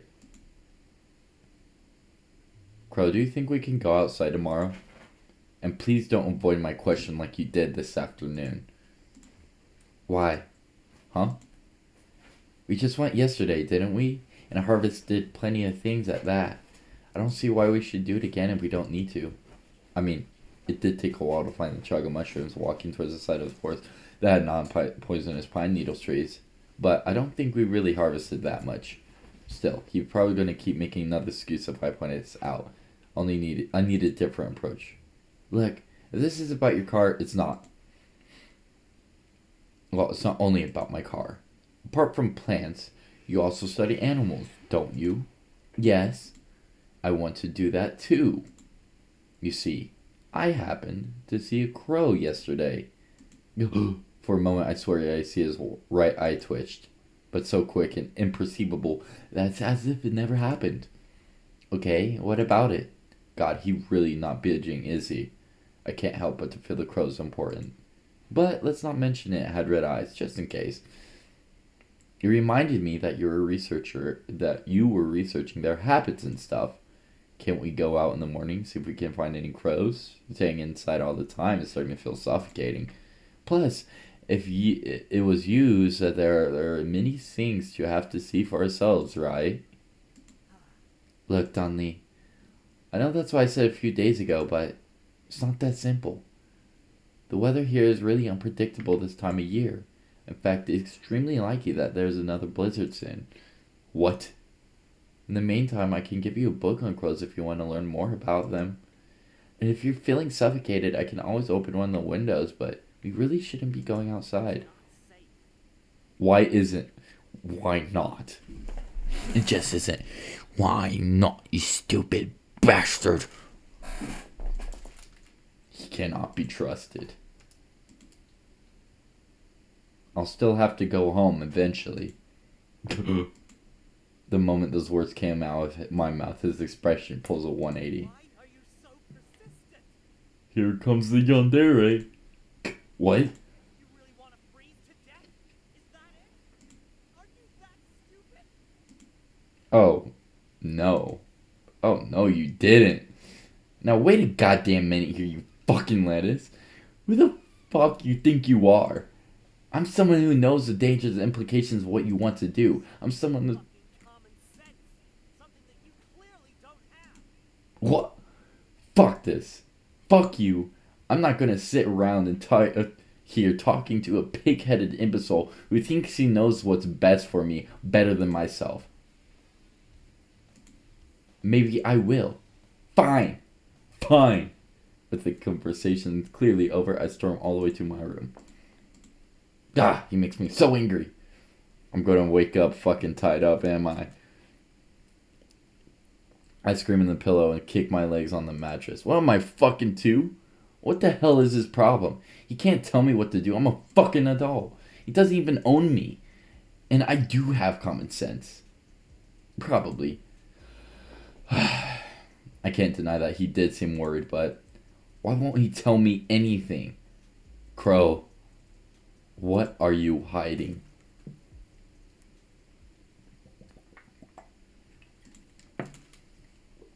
Day 5. Morning already, huh? I yawn and stretch out my limbs. I didn't even change my clothes to go to sleep yesterday. The fight must have exhausted me. I still don't think the crux of what I was saying was wrong. And if Crow reacted like that, then he really is hiding something. But, well, it could be worse. If he wanted to murder me, I think he would have done it already. Unless he's secretly like the witch from Hansel and Gretel. Yeah, let's not think about that. Anyway, good or bad, I don't want to jump to conclusions before actually knowing what the fuck is going on. And for that, I need more information.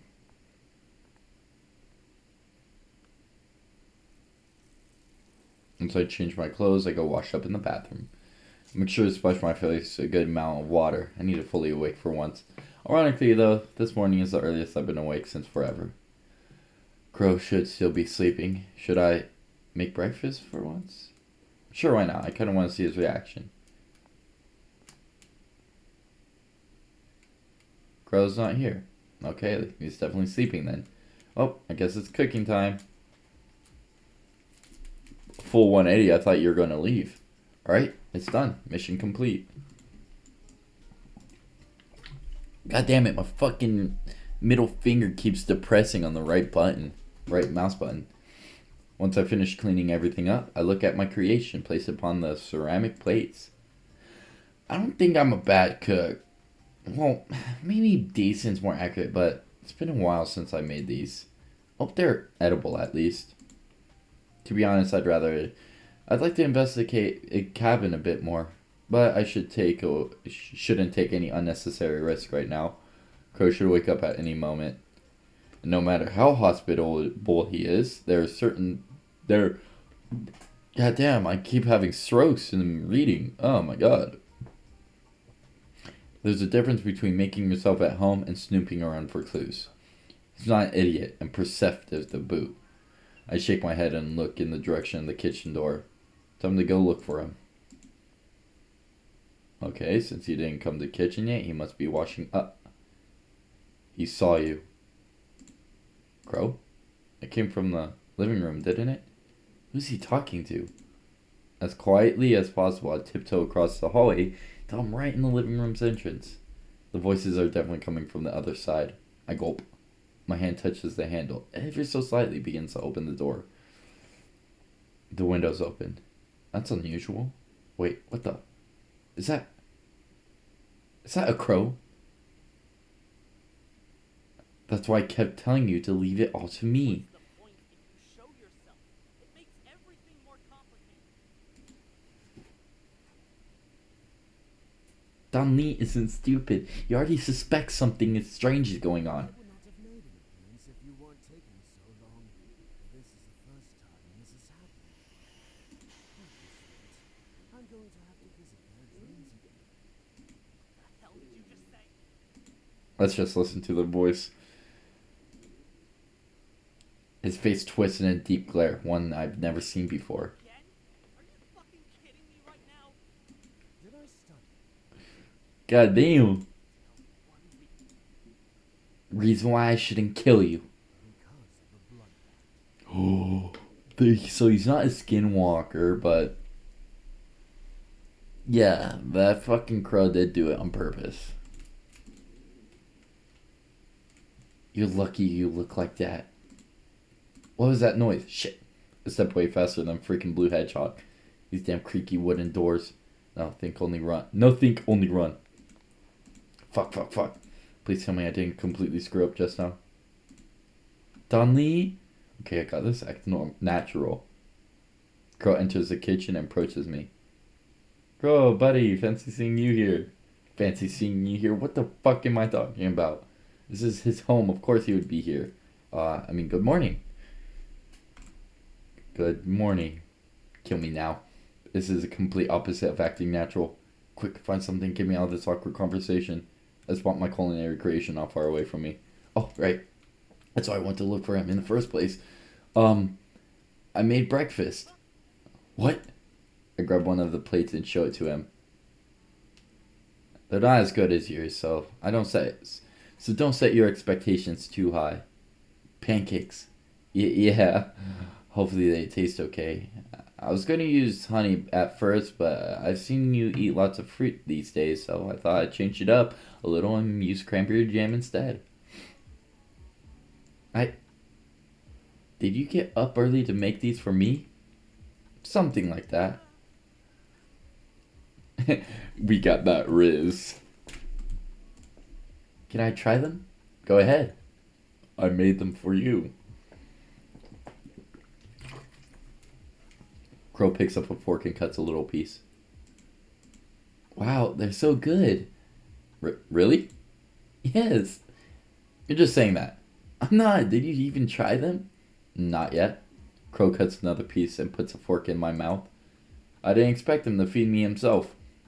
Wait, why am I getting embarrassed by this? I'm not a high school individual.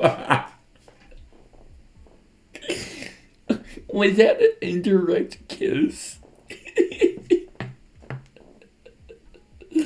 Bro, I thought this was supposed to be a psychological horror. What the fuck? Well, it's good, isn't it? Not as good as his pancakes, though. I'll make some mint tea to go with these. Why don't you wait for me in the living room? I guess the crow he was talking to already left. Sure. I'm about to head out when Crow touches my shoulder. Also, I'd like to talk about what happened yesterday. Would that be okay with you? Yes, I want to talk to you too. See you in a bit, then. I nod and turn around. The window's closed again. I move towards it and try to open it. It won't budge. It won't budge. Either this is locked or my arms are too damn weak. It's one thing to dream about birds speaking to you. It's another thing to entirely have the same bird confirm they appeared in your dream. I'm not delusional. Something supernatural is going on here. But what exactly? Ghosts? Demons? Something else entirely? As I've done a few times already this past few days, I take a look at Crow's collection of books. I don't see the red one I took a glance at the other day. I guess it's one of his work in progress books that he mentioned before. Crow must have moved it to his room. Maybe to hide it from me as well. Who knows at this point. Sorry to keep you waiting. No, it's alright. Crow places the usual trays on the wooden table. Soon enough, we've both sat down on our respective seats and started eating. Even though we're sitting in the same places as before, Crow always chooses a one-seat sofa. Feels like we're farther apart than ever. The pancakes might have helped a little, but I guess things are still pretty awkward. Well, it's no wonder with our fight yesterday, and that's not even counting what I witnessed a few minutes ago. Did you really not notice I was eavesdropping? I'm scared to look up.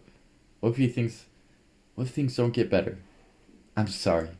I went too far yesterday, and it wasn't right.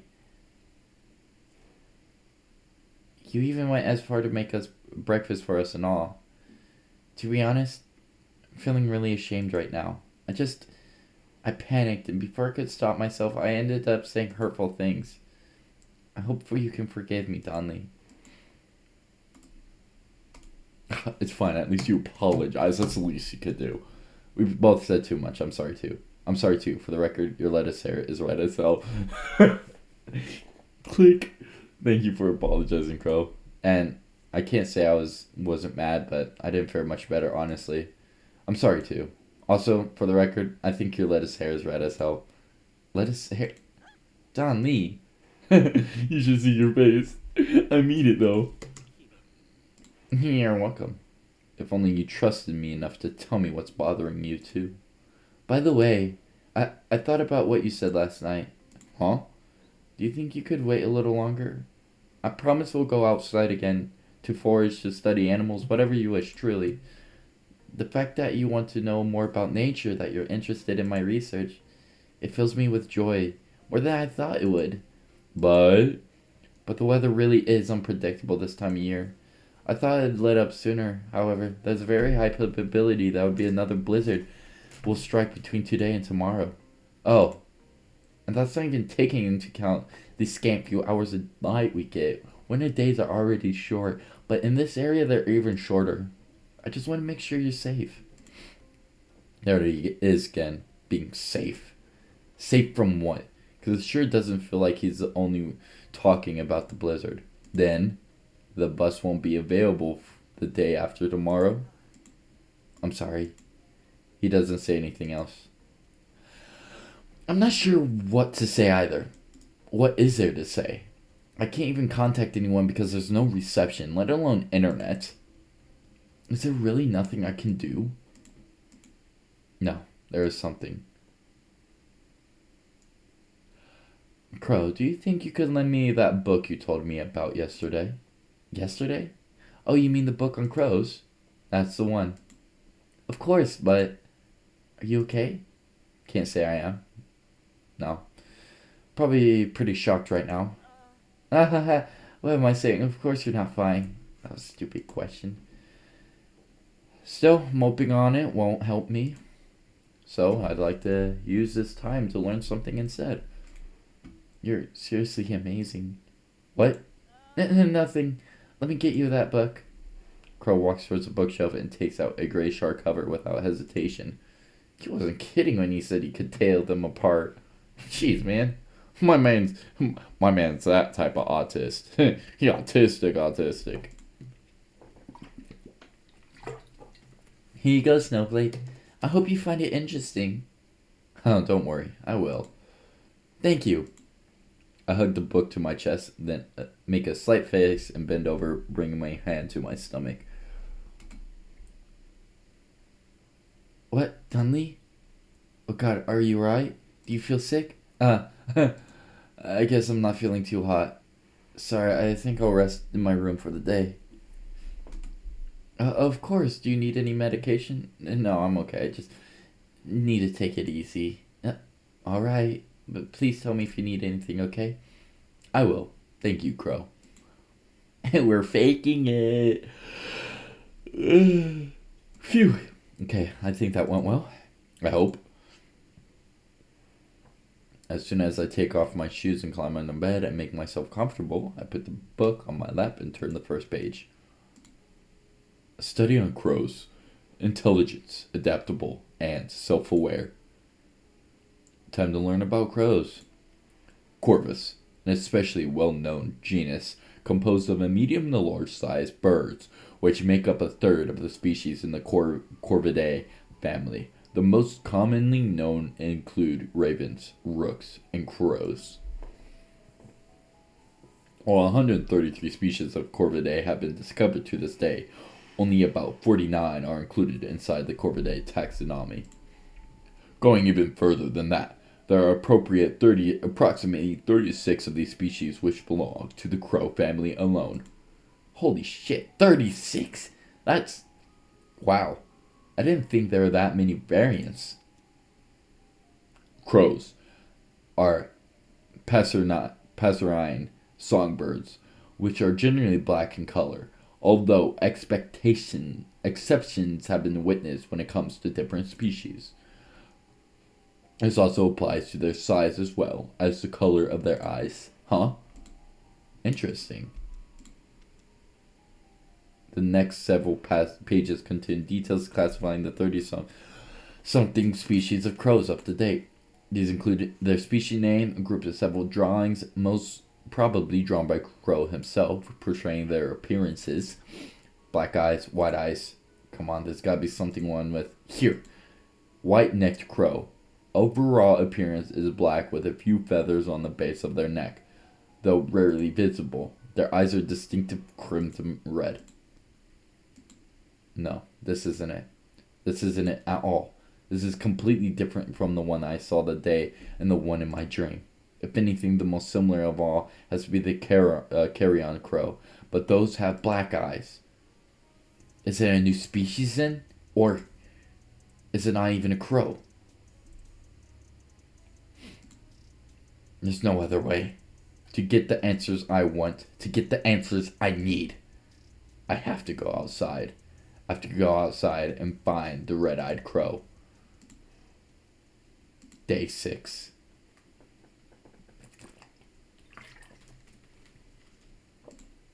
It's 6:30 a.m. I put my phone back in my jacket pocket. Last once over. Backpack? Check. Water bottle and snacks? Check. Knife? Check. Gloves? I slip on one of my thumbs out of the warm cover and bolt my hands across the wool fabric. Check. Okay, I have everything. Thank God I asked Crow to yesterday open this window a little bit so that I could get some fresh air during dinner. Now, I know how this damn thing works. Can't leave through the front door after all. He probably has the keys in his room. I'm not risking waking him up. Honestly, I wish I could have left it from my room's window, but that fucking thing is sturdier than a rock. Mistakes were made.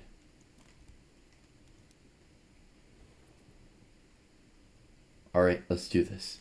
Better be quick.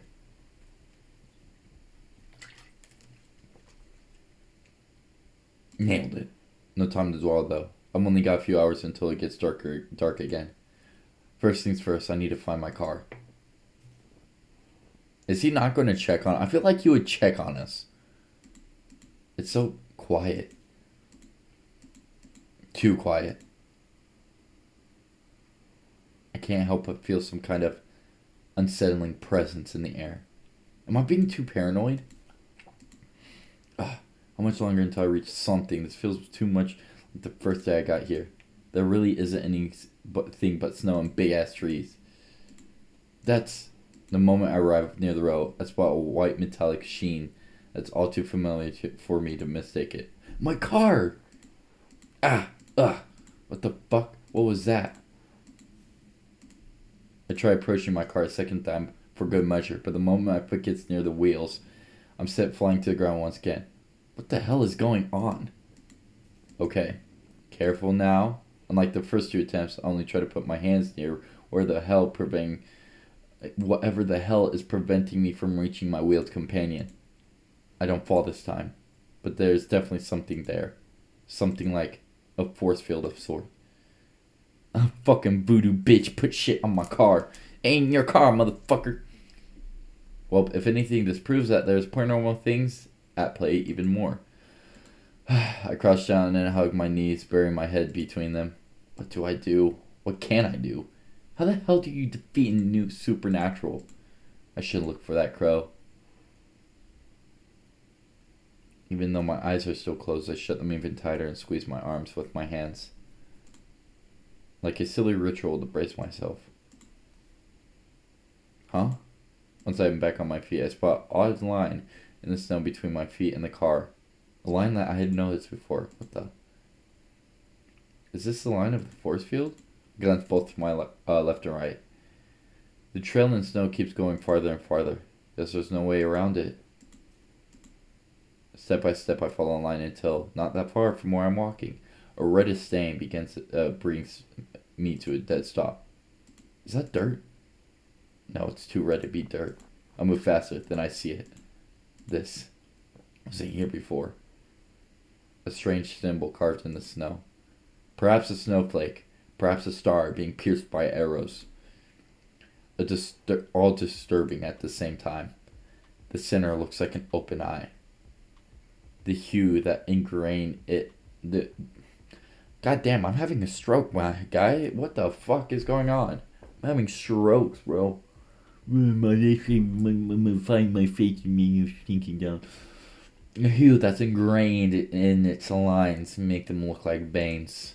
It's unmistakable. It's unsettling. And it chills me to my core. Blood. Ah! The mysterious crow flaps his wings and lands right in front of me, putting himself between me and the symbol. He stares. He stares so deeply in my eyes I feel a shiver coming on. Oh, really? Yeah, I kind of already figured, is what I'd like to say, but this isn't time to be sarcastic. Why? The crow glanced at the symbol, then back at me. He won't let you. I don't need to ask him who he is talking about. Still, this bird is no saint either. If he even is a bird at all. Crow seemed to imply he looked like one. I also haven't forgotten what he told Crow yesterday. Why? He pauses, considering my question for a moment, then plucks a feather off his back, or pretends to do so. The crow's eyes are on the symbol yet again. I see. The crow looks puzzled when I open my backpack. Don't know if this will work, but it's the best I got. I hope there's at least some bird instinct inside of him. If you tell me where he's hiding, if you tell me what he's hiding, I'll give you one whole granola bar. Human, eh? You think I would fall for such a stupid bribe? A bribe? Pfft. Perish the thought. Yes, this is a fucking bribe and you better fucking fall for it, you cryptic crooked beak. I can see the granola bars reflect in his eyes. He's tempted. Very tempted.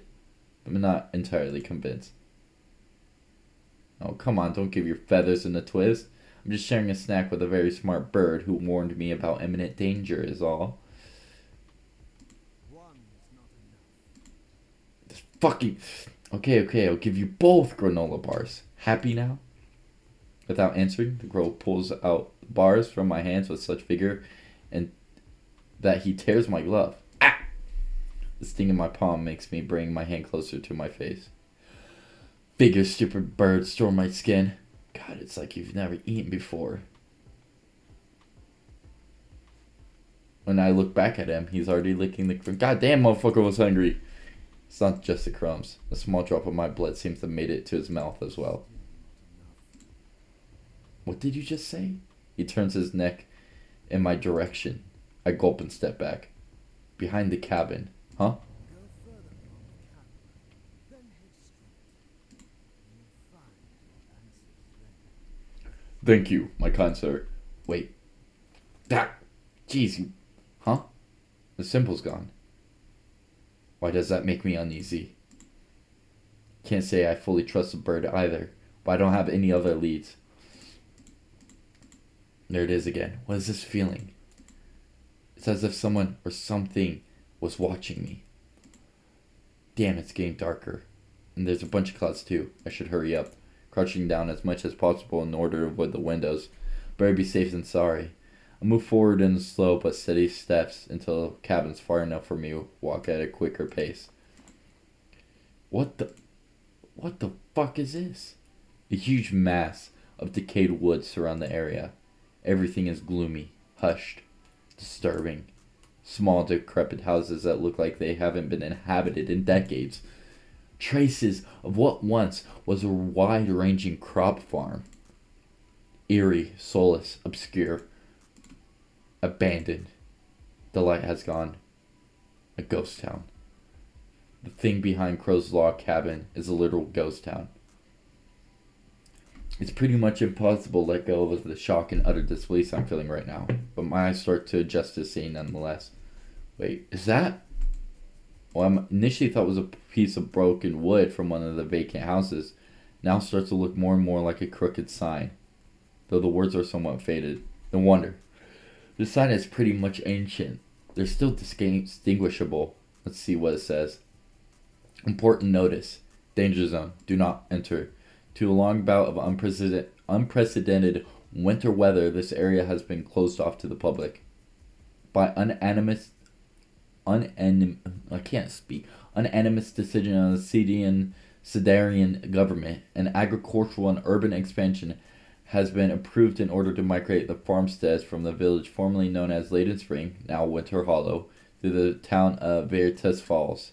We apologize for the inconvenience. Thank you for understanding.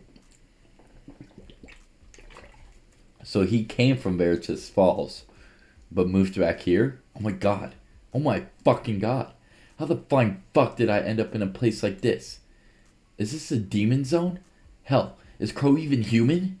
Did I piss someone off in a past life or something? You gotta be shitting me. If I speak too soon one more time, I swear I'm gonna punch myself repeatedly. Thank the fuck heaven that it's close by. Demon, vampire, alien. Where the fuck? I'll die frozen now if I don't get in the cabin ASAP. Dignity and plan B can wait. I run as hard as I can and head to the outside of the living room window. I'm prepared this time. I'm not going to pass out in the snowstorm. Ah! The current of air is so strong I almost fall face first into the room. I go inside, and once I manage to make the window panes me and then my whole body weight on the glass. Just a little more. Pant, pant, pant. Finally. Damn you strong ass wind. Where's Crow? I told you a blizzard was coming. I told you again and again. I told you. And? And you didn't listen. Ah! Crow grabs my wrist and pins me against the wall. Kinky. Why? Why don't you ever listen to me? Why are you so desperate to go outside? 'Cause you're hiding shit. Have I not been kind to you? Fed you? Given you a place to stay? Why? Why do you want to leave me so bad? He grabs me even tighter. You're hurting me. Oh, I'm hurting you? There's that yandere laugh. Fantastic. Just great. What about when you left without saying anything? What about when you fucking lied to my face, thinking I wouldn't notice?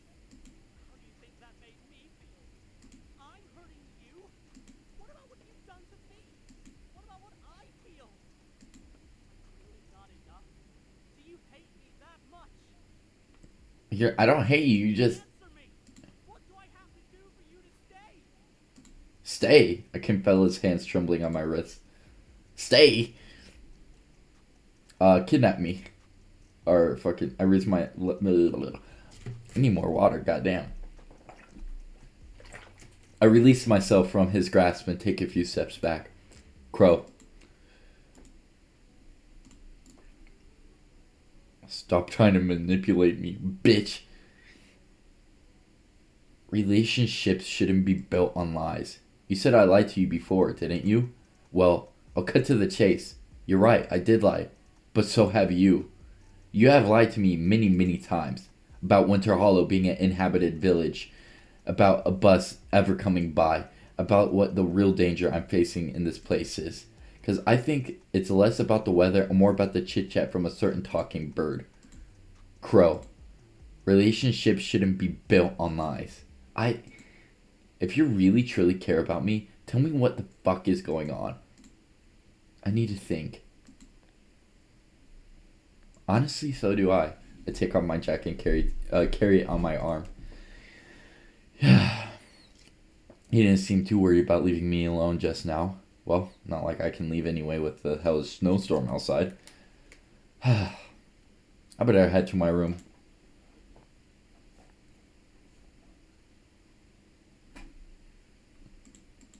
The symbol I saw today. The crow with red eyes. Crow himself. There's no doubt about it. The key to leaving Winter Hollow is connected to these three. And I'll have to confront this situation head on if I want to escape. Whatever happens, I will find a way out. I will survive. Day 7. The last day. Let's go. Let's go. We're there. We're there. What ending are we going to get? I wonder. I didn't sleep a wink. How could I when I know there is a maniac just a few rooms away? Guarding the room's door was a must. I'm glad it stopped snowing at least. No signs of another blizzard coming either. I look at my backpack. It's not filled to the brim, but still full nonetheless. Since I hadn't been able to sleep anyway, I made the most of my time by packing my clothes and a few other things. This hadn't included my water bottle, the knife I packed up yesterday, a couple of granola bars from the kitchen, the gloves. Guess I'm keeping them after all, huh? Whatever. No time for sentimentality.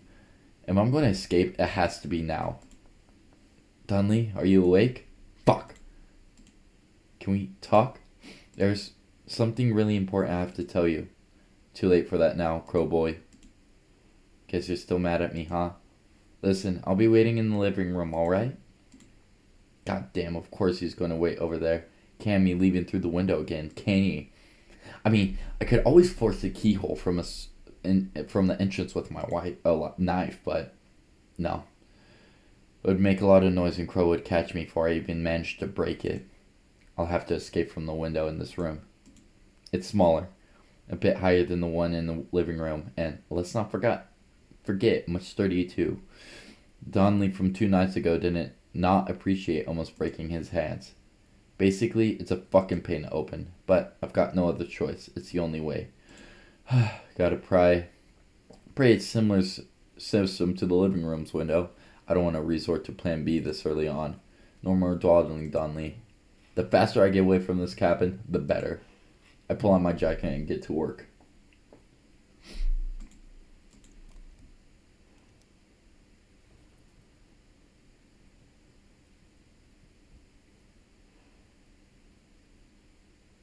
Once my feet touch the snow, I break into a run.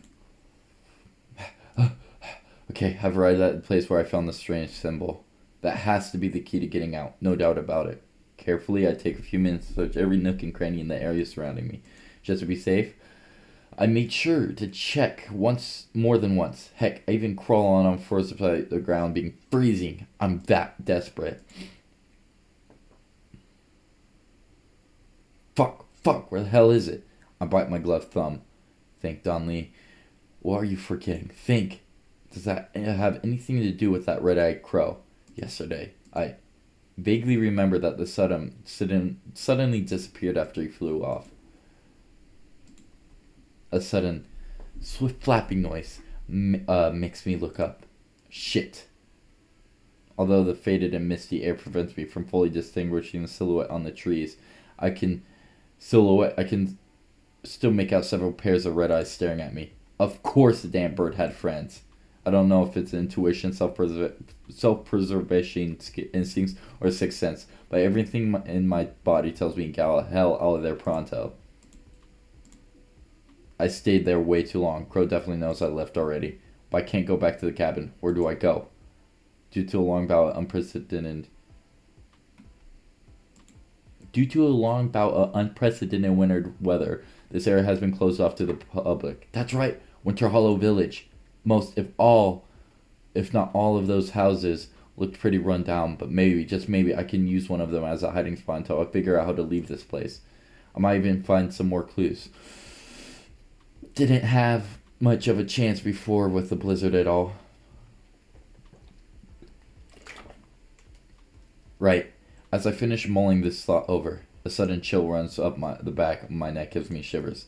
It's familiar, yet unsettlingly, like the weird sensation of deja vu, the unmistakable, relentless feeling of I'm being watched, and that I'm being mocked for having the slightest bit of hope.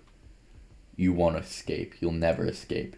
Whether it's the red-eyed crow somehow sending me a telepathic message, my only negative thoughts are something else entirely. I'm not sure. Whichever it is, I don't care. I reject them all the same. As you should. Hope, the undoubtable human spirit, drives us all. Want to escape, huh? We'll see about that. Good. Seems like I'm not too late. No signs of any type of crow, bird, or human. The village looks exactly like it did yesterday, sinister and devoid of souls. I can still hide in one of the houses, maybe even find some clues, if I'm lucky. I hug myself and roll my arms vigorously. It's getting colder. You got this, DonLee. It's gonna be okay. There's no way of knowing if that's true, but I say the words out loud, both to encourage and calm myself down. I better hide from the one furthest from Co's cabin. Still, I have to inspect the other houses to see if I can find anything. I worked to the first house. Nothing. Not even furniture inside. Second house doesn't even fare any better. Has a couple of chairs at least. Nothing but even remotely similar to the clue that would help me. The next cycle continues. House 3 and 4 are quite similar to the second one. A few worn out tables that have seen better days. Chairs so rotted they're probably not even suitable for sitting on. A very, very old hearth. House number 4 did have a desk with drawers, but nothing really of note was inside them. God, it's getting colder. I better eat something, keep it to get some warmth. Grab 2 granola bars from my backpack and scarf them down. Granola bars. Yummy in my tummy.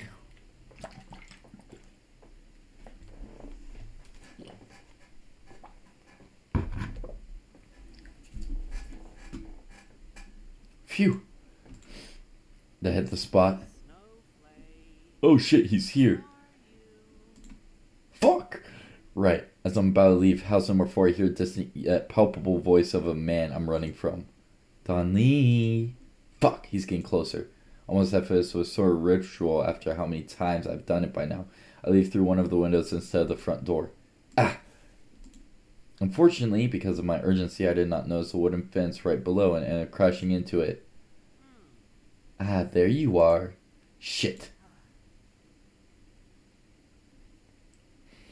It breaks my heart that you go as far as escape from the cabin after everything I did for you. Not to mention how dangerous it is to wander by yourself. Oh yeah, because the Holy Mother of Lead is here isn't dangerous at all. I just wanted to talk, yes? God, just leave me alone. How did you even find me so quickly? This area is huge. Crow doesn't answer right away. Instead, he paces around for a few seconds. And stops right in front of me once again. How indeed.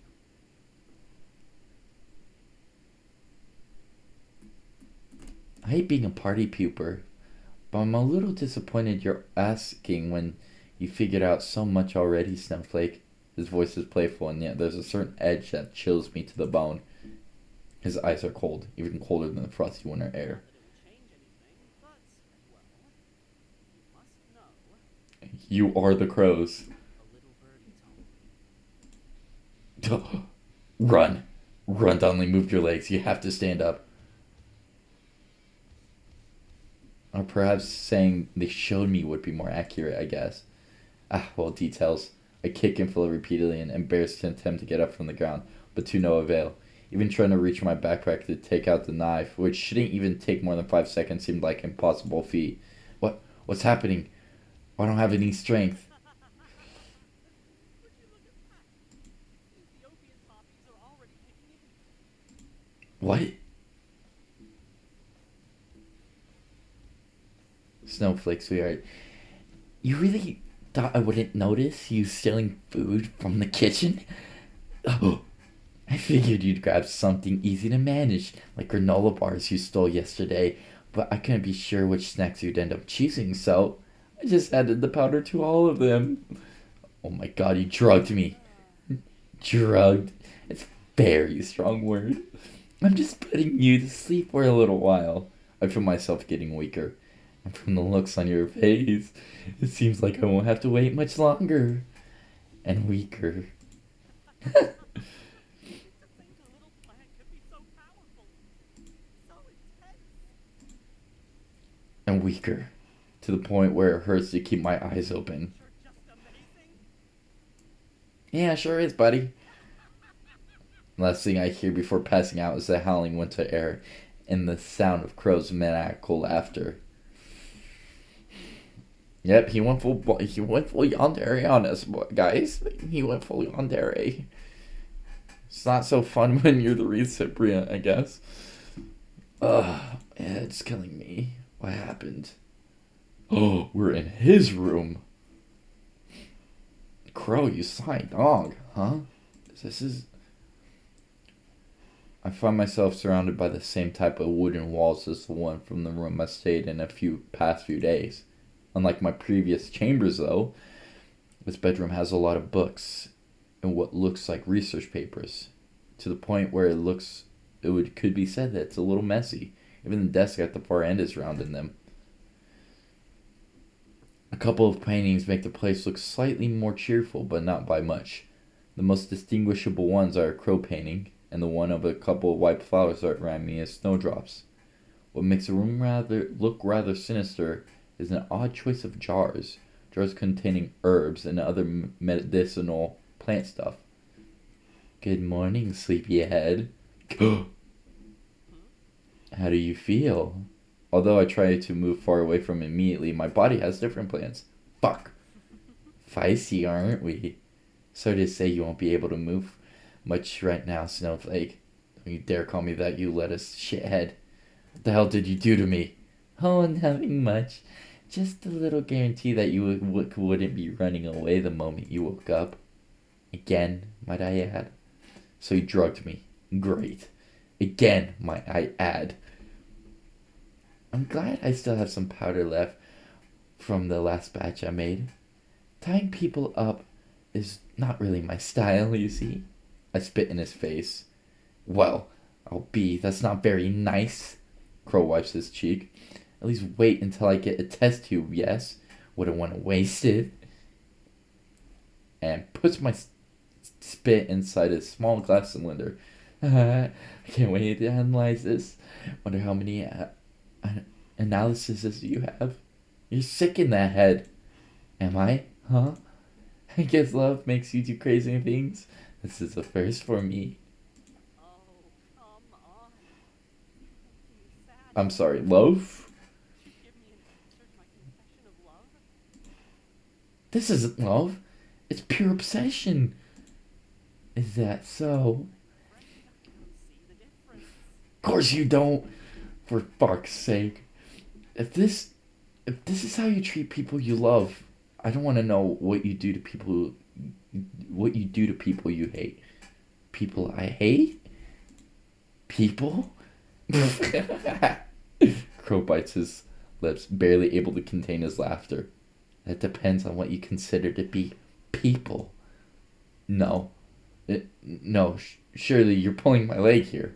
Well, I may have ensured no one would bother us, be it people or something else entirely. I feel the color leave my face. Even though I'm certain they weren't on my side either, this isn't what I wanted. My stomach does a flip. Did you do something to the crows? Crow roars in laughter, not being able to contain his laughter any longer. I had no choice, Snowflake. They wanted to take you away from me. Can you believe it? They actually have the nerve to demand I give you to them. Those abominations aren't even real crows. What a fucking insult to Mother Nature. The Red King should really have thought of the Blood Pact over. It's his own fucking fault for not knowing who he was fucking messing with. In any case, I'm sure he got the message by now.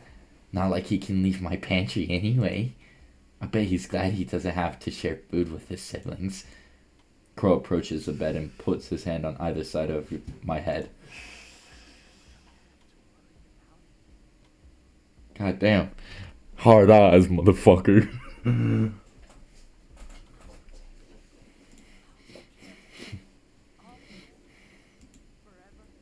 and always.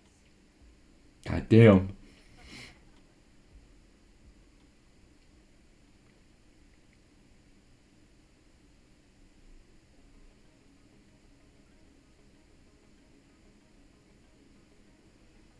This is a recap.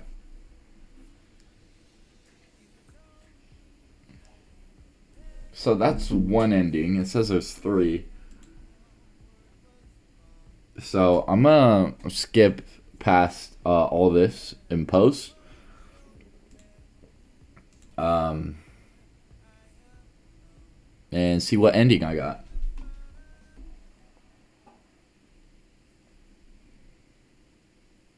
Yandere ending.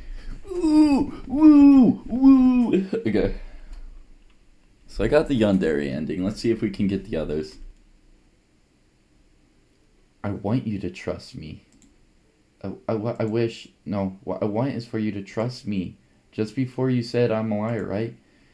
You said I was lying to you, but you haven't been honest yourself. You didn't tell me that Winter Hollow was an abandoned village. You didn't tell me that no bus was ever coming by. You didn't tell me about the talking crow. Trust is a two-way street. If only you want someone to trust. If you want someone to trust you, you have to trust them too. Crow, there can't be love without trust. How can I believe you care about me when you won't tell me what's going on? I need to think. Honestly, so do I. Is this different? Figures I couldn't sleep. Well, who to blame? Action-packed yesterday. Scratch that. With how action-packed this whole week has been, a lot has happened this very short time. But what surprises me the most is myself. I mean, normally people would be scared and put off by Crow in this whole situation, right? Especially given how much he lied. He even pushed me against the wall yesterday. Who's to say he won't even go further? And yet, I didn't mind. I didn't mind it one bit. He was showing me his true self, or, well, the part of him that he didn't want to show other. Because I wouldn't say he's never been genuine. I was more worried about him kicking me out if I discovered all his secrets and his relationship with the red-eyed crow. Oh, this is a different ending for sure. I was more hurt by the fact that he didn't trust me, lied to me even. That I was about the subject of the lie itself. What is it? Why do I have such strong feelings for him when it's only been a week since I met him? I've known other people for far, far longer, but I've never felt this kind of connection with anyone else. I must be crazy. DonLee, are you awake? I am. Good. God, I'm glad you answered. Yes, indeedy. Not much of a point pretending I'm not here, right? Could you be any more awkward, DonLee? You need lessons on socialization skills pronto. He hasn't left, so I'm probably overthinking. Did you want to ask me anything? Look, there's something really important I have to tell you. Yeah, I'll bet. It's about yesterday. In a way. Will you let me ask questions too? Of course. He sounds anxious. I wish I could hug him right now. Can you come to my room? We'll talk there. Sure thing. Let me get changed. I'll knock on your door when I'm ready. Snowflake. Alright, let's do this. Once I take the clothes I'm going to wear from the wardrobe, I hit the bathroom and a quick shower. Okay, hopefully I didn't take too long. Didn't even wash my hair so I could be faster. After a couple minutes of mulling over silly stuff, I knock on the door. Crow, come in. Well, although the room is unfamiliar, I find myself comfortable at the coziness of the same cabin walls that I've already become so familiar with. As expected, Crow's space is full of books, research papers scattered throughout his work desk, shelves, and even the floor. So I think the first one was more so of an indifferent ending. This one's more submissive. So I'm going to go dominant next round. As expected, Crow's space is full of books, research papers, scattered throughout his work desk, shelves, even the floor. The desk also has a cupboard on the floor, full to the brim of bottles of plants, medicines, creams, and other indistinguishable essentials.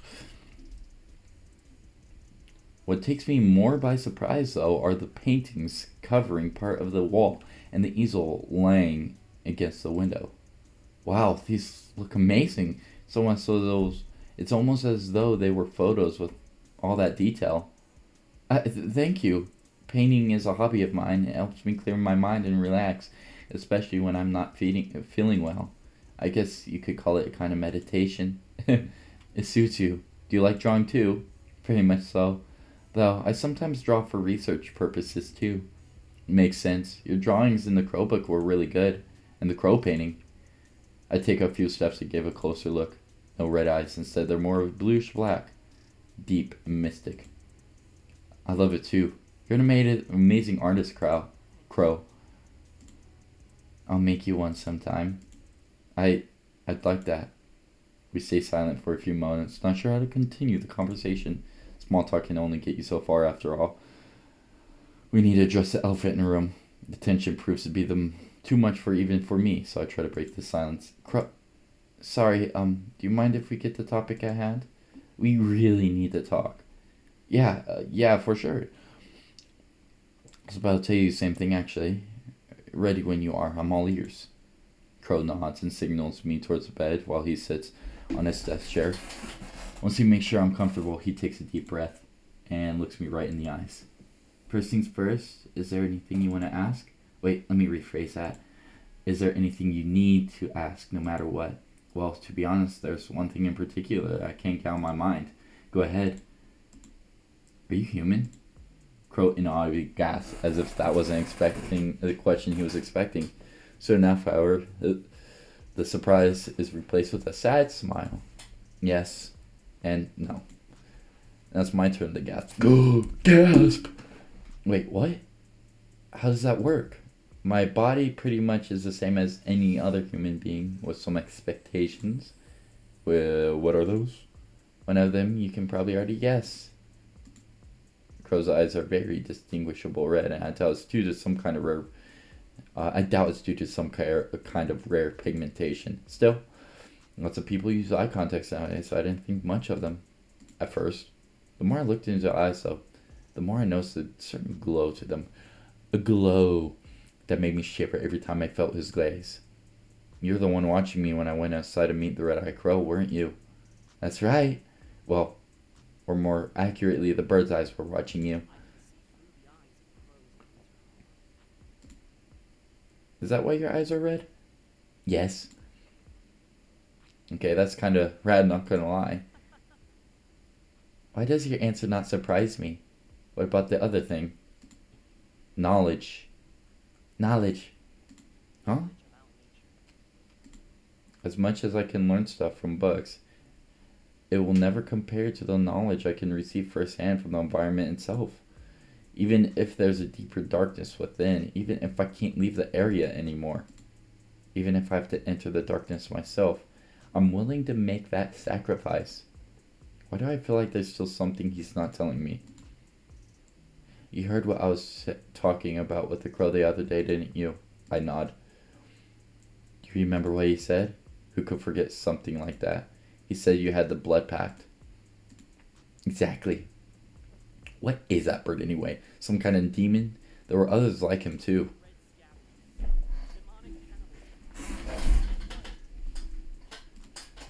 The hairs on the back of my neck stand up. They're not feeding on you, are they? It's me you're worried about? No, Snowflake. They're feeding on other humans. Humans that I've been getting for them whenever they died in a snowstorm. Wait, but that doesn't make sense. You have so much food. Can they feed on that? I'm afraid my reserves are limited, DonLee. I did get a huge supply when I moved here, though. And I tried to preserve as much as I could in my pantry. I wasn't born in a hunter-gatherer village for nothing. You have a pantry? Wait, no. We can talk about that later. Even so, if you have that many reserves they could eat, it's still not that simple, Snowflake. They need humans to survive. And as I mentioned before, I can't leave the area. It's part of the blood pact. Are these scavengers some kind of weird vampire ghoul birds? Yes. Holy shit. Okay, now everything starts to make sense. That bird, the fucking bird tried to set me up. He tried to make me despise Crow so he could get his gourmet human dinner. Yeah, for some reason Crow was taking too long. You said one of the things they gave you was knowledge of nature. Have you learned anything else apart from what they taught you? Because no matter how almighty they might be with their demon powers or whatever, I can't imagine this deal being good in the long run. There's only so much nature in Winter Hollow, you know? If you can even call it nature nowadays, that is. Eternal winter is very typical, and I imagine even the demon crows are becoming antsy with so few humans passing by. Crow clenches his fist. He doesn't elaborate, but doesn't deny anything either. Why aren't you blaming me, huh? What do you mean? Please tell me you're joking. I'm seriously don't know what you're talking about. I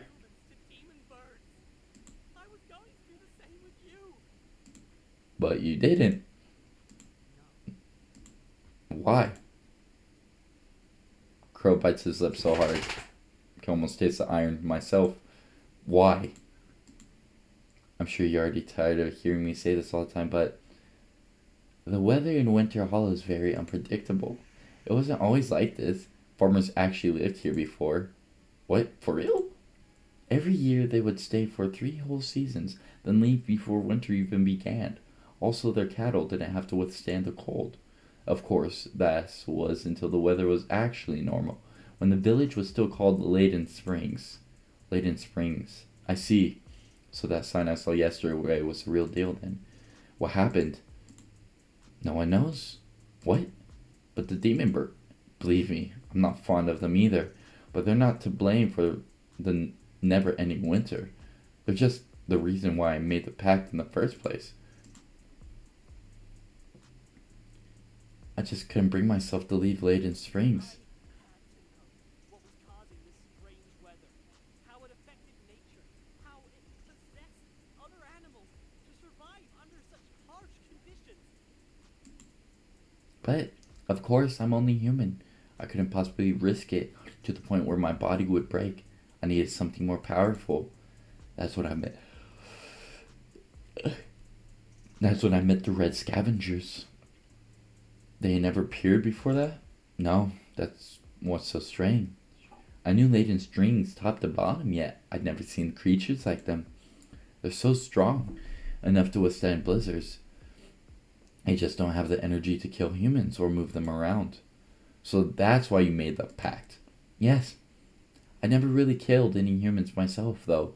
The snowstorm did all the work for me. Well, not all the work. There's still times the snow covers the corpses so much I have to get a shovel. It's been harder to spot them too lately. I don't know how long these demons can take without eating humans to survive, but if it's been as long as Crow's implying, they must be getting desperate. And me conveniently passing by was a chance they needed. If that's the case, why am I different then? From what I'm getting, it seems that you've been struggling with getting any humans in the area. Why leave me be? I was surprised myself, huh? You were the only one who asked for help. You can't be serious. Unbelievable, right? Out of all the people who got stuck here, you were the only one who desperately tried to survive. That made me curious about you. I can respect you. Interesting. Well, he was talking about how, like, the will to survive in undesirable conditions and such. So like we're his perfect specimen. You arrived so incredibly unprepared. You still made everything you could with whatever you had at your disposal. I think he may be giving me too much credit here, but I want to keep listening to him. You were so amazing. I just had to get to know you. And you ended up being so much more than I could have ever possibly expected. You want to know why I didn't feed you to the red scavengers? You want to know why I didn't care about them anymore? Because I love you. Oh, he said it. He confessed. But I'll understand if you don't feel the same, of course. Even taking into account my excuses, we only met a week ago, all things considered. I don't let him finish the sentence. I kiss that motherfucker. I'm feeling romantical. It's a very quick kiss, but should have conveyed my feelings well enough. Crow doesn't say anything. He just stands there, in shock, red as a cranberry. I don't feel like teasing him right now, though. I'm nervous myself. Well, say something. Am I such a bad kisser? No. It's just, is this really okay with you? Why wouldn't it be? Do you not hear what I said before? You said you love me. I give you my answer. You'll be the death of me. I really don't care what you did before. I don't care what you're going to do to me either. I don't care that we've known each other for very little. I don't care if every person in this world thinks we're a couple of deranged maniacs. The only thing I care about is you. I care about you and want to be with you. Always. DonLee. But no more lying bullshit, or I'll seriously punch you in the face. I can't stand being left in the dark. God, you really don't mind that I'm such a crazy bastard? Joke's on you. I'm into that shit. He said the line. He said the line. Oh my. I like this ending. Best ending. Better than the yandere ending. Besides, I'm a crazy bastard myself. Or I will be anyways. What do you mean? Take me to that red-eyed crow. It's time we see eye to eye. Day. Question.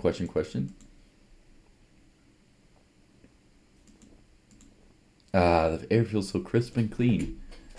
It does, doesn't it? It's the perfect day for a date in the woods. Crow tightens his grip on my hand. I squeeze back. Oh, you. Don't forget, we have an errand to take care of first, okay? Then we can enjoy this day as much as we want. Fine. I kiss him on the cheek. Feeling bold, aren't we? I'll get you later for that. Oh, whatever do you mean? Crow shakes his finger at me. You're gonna have to wait until we finish this job, Snowflake. Meanie. Phew. After walking for a few minutes, we've arrived at the next to walking woods. Although the snow has buried part of their bodies, a couple humans can still be seen lying on the ground. A little less than last time. You think Rory's going to be okay with this much? Honestly, he has no right to complain after everything you did for him and his siblings. Aw, don't get mad, Jewel. It's thanks to him that we have internet now. Plus, not gonna lie, I think they actually enjoy sitting on the power lines. Don't you think? Animal instincts must be true for demons too. The cable is the only thing that makes sense to me.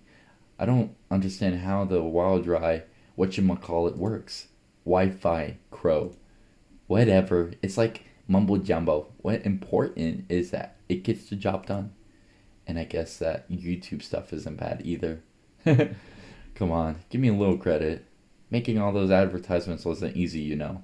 And I promise I teach you all I know about the internet. Don't underestimate a freelance graphics designer. Yep, I know. He cups my face with his free hand and gives me a smooch. Okay. How should we deal with the bodies instead? Let's take off their clothes first. What if Rory ruins them again? I mean, you never know. They might have something useful. You have such a beautiful I was thinking the same thing. Then, what are we waiting for? Crow bows and signals me to go ahead with the one in his hand.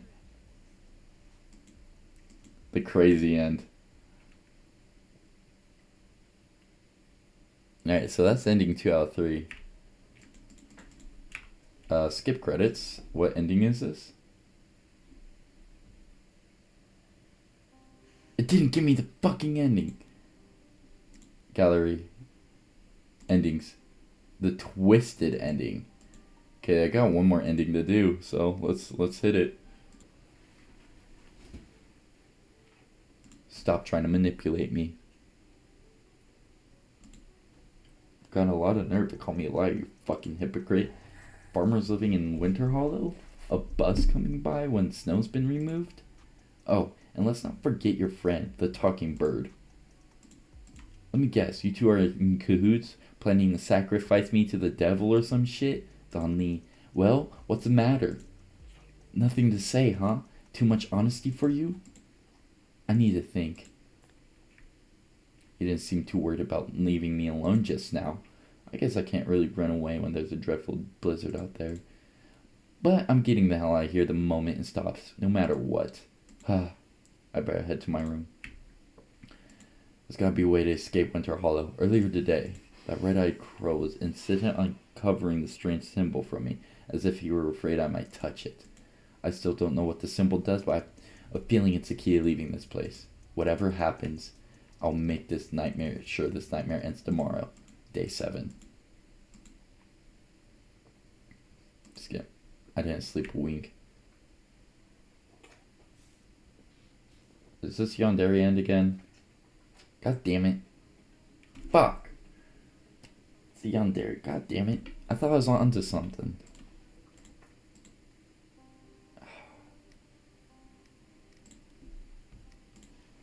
How the fuck?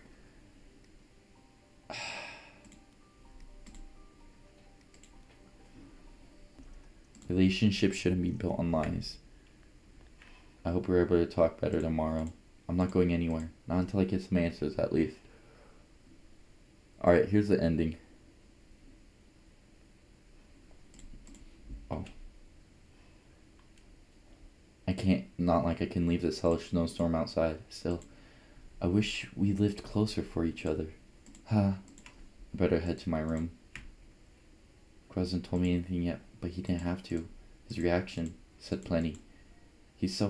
Even so, I do want to know what's going on here. The deserted village, the strange symbol in the snow, the crow with the red eyes. I have a feeling it's all connected. And so is Crow, one way or another. Whatever happens, I'll make sure I found out all the answers, for my sake as well as his. Day 7. Alright, here's the final ending. Anyone who says sleep is for the weak doesn't know pain of insomnia. I'm glad I could get 4 hours at least, especially with everything that has happened. Supernatural or not, Crow definitely has a few red flags. I'm not stupid. But there's no denying he's suffering as well, and the same can't be said for me. Maybe that's why I feel so connected to him. In spite of everything, we're both hurting. We both want good company. Someone we can be ourselves with.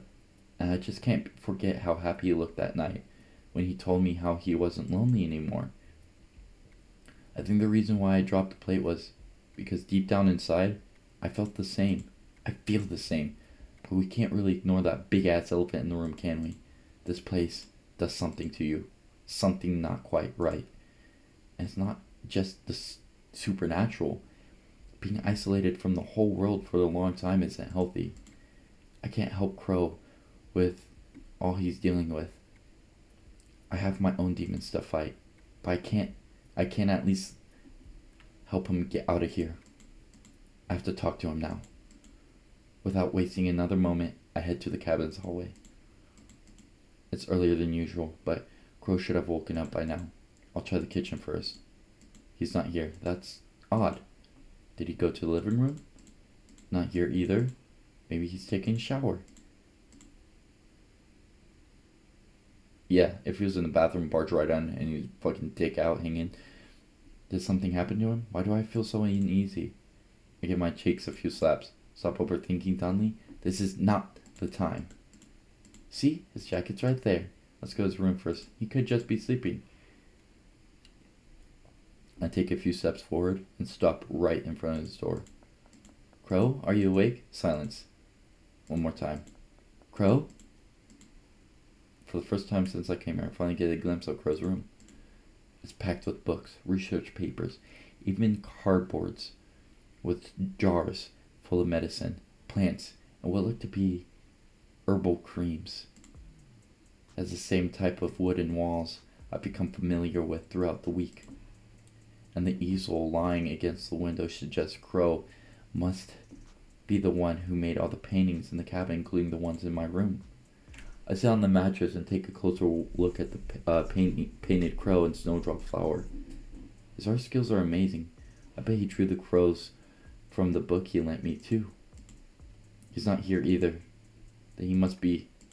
Huh? My foot hits something under the bed. I crouch and take a look at what's... I crouch and take a look at what looks to be on another one of his paintings. This... what lies on the canvas is none other than me. Crow. I feel my eyes watering, but I don't let the tears fall just yet. I put the canvas underneath the bed. When I stand up straight again, I notice an open book on top of the table. A book with a red cover. I was focused on the paintings I didn't notice. Isn't this the one I skimmed a few days ago? Crow must have brought it back here. He did say he wasn't finished yet. The red scavenger's blood pact. I see, so that's what the red-eyed crow is called. Rule 1. You must not tamper with the sacred symbol nor the force field. Doing so will result in your death. I'm alive, so this one must only apply to person pact effects. I did get a bit thrown around though. Rule 2. You must provide human offerings to the scavengers at every full moon, or once they're satiated of the previous offering subsides. So there's more than one crow then. Rule 3. You shan't let any scavengers perish from lack of offerings. The responsibility to keep them fed lies upon you. Failure to do so will result in your death. Rule 4. You must not harm the Red King. Doing so will break the pact, but also result in your death. Oh my fucking god! Don't tell me I have to leave now. Oh no, he's going after the symbol. Oh no, he's gonna fucking break it. He's gonna be dead. After putting on my jacket and gloves, I head to the cabin. Inspect the blue fabric first. No, my heart beats faster. I feel like I can't breathe. This isn't the jacket he always wears. How could I have been so stupid? It's Crow, of course he'd pull something like this. Although I know it's futile, I'll grab the door handle and pull with my strength. Fuck. No, don't panic. Let's try the living room window. Ah! It won't fucking budge. I go through all rooms, I go through all windows, but no matter how hard I pull, no matter how hard I try, not a single one of them opens. I kick the front door. God damn it. What do I do? What the fuck do I do? And this crow he'll... I feel my eyes watering again. Only this time my knees give and crumple to the floor. Crow! I cry. I sob. I wail. Unable to compose myself, I unable to muffle my screams. He's gonna die. He's gonna die and I can't do anything to stop it. What is... I look down and where I had just stepped. When I fall on my knees earlier, I accidentally moved the edge of the carpet. I stepped on the floor again. It sounds hollow. Is this what I think it is? Holy shit. It's a pantry in a motherfucking basement. Of course Crow would have this. I wonder, does it have another door? I guess this answers my questions. Okay, time to go. For real. Pant. The more I run, the more feathers and blood I see scattered on the snow. Several scavengers. Vulnerable. Exposed. Lifeless. I guess the pact didn't say they couldn't perish in other ways. Still, this is too much. When I arrive, Crow is holding a knife in his hand. A red-eyed bird stares at him without so much as blinking. You're making a grave mistake. On the contrary, I should have done this a while ago, because I'm done with your fucking bullshit, Rory. Crow! What? What are you doing here? What? What do you mean, what am I doing here? I've been looking for you everywhere. You shouldn't have. You're supposed to stay in the cabin. God, why you have to be so stubborn? It's all shut up. Just shut up already. I've had it with your lies, your evasive answers, your extreme ways to keep me safe. You never tell me anything. Did my words yesterday mean nothing to you? No, You always do what you think is best for me. Not once have you stopped to consider what I say, have you?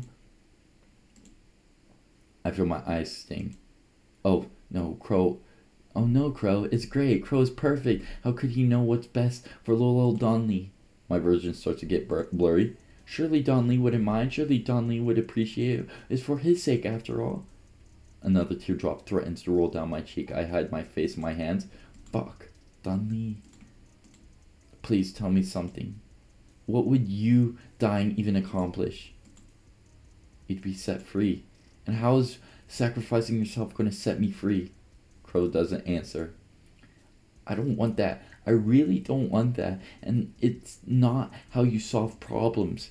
He still doesn't answer. Instead, he clenches his fist. There's this world. I'm sure you're familiar with it. Seeing how you're so knowledgeable. There's this word. I start getting closer. But perhaps I need to remind you of it. I get closer. Because I have this teeny tiny suspicion that the meaning might have slipped your mind. And closer. It's called fucking communication. Until I'm close enough distant, hug him with all my might. DonLee. And his hands fidget in the air. I'm really sorry. You're right. You're right about everything. It's just when I thought about what they might do to you if I completely lost it. Why did you keep it to yourself? Why indeed? I guess it's a reflex at this point. A reflex?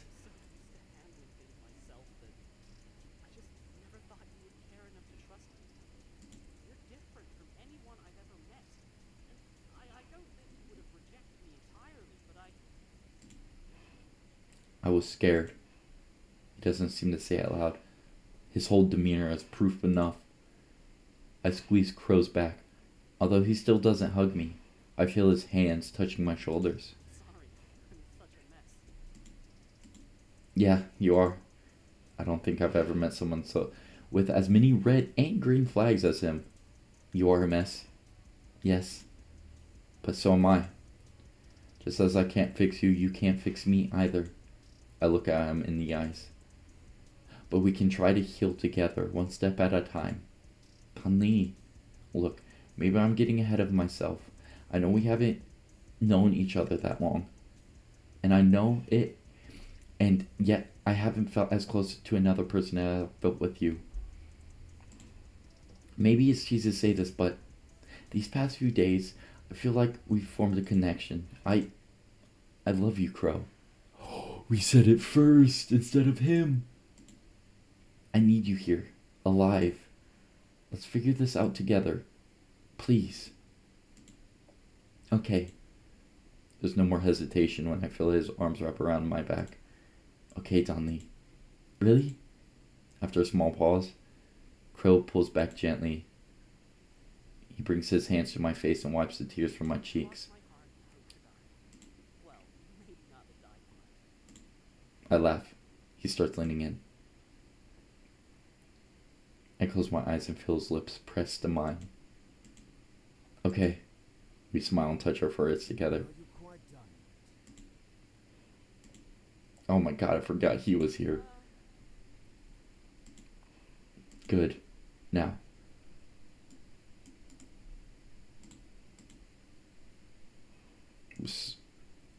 So are you finally done then? And what of you, human? You never even cared to heed my warnings. I think the word you're looking for is manipulation. I see it now. What you were trying to do. You wanted to keep me out of the house so I could die in a blizzard. Then the next day, Crow would find me and be completely devastated. Finish the contract himself. Killing two birds with one stone. The irony. You know my words about him being a liar were the truth, though. He still provided us with human offerings. And probably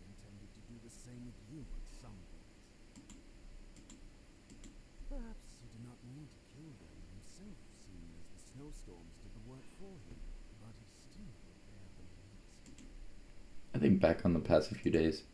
Crow's lies, Crow's evasiveness when talking about certain topics, his research, his adamant behavior to keep me safe, his hesitant, painful gaze, the feeling of being watched, the internal winters, the abandoned village, the blood pact itself.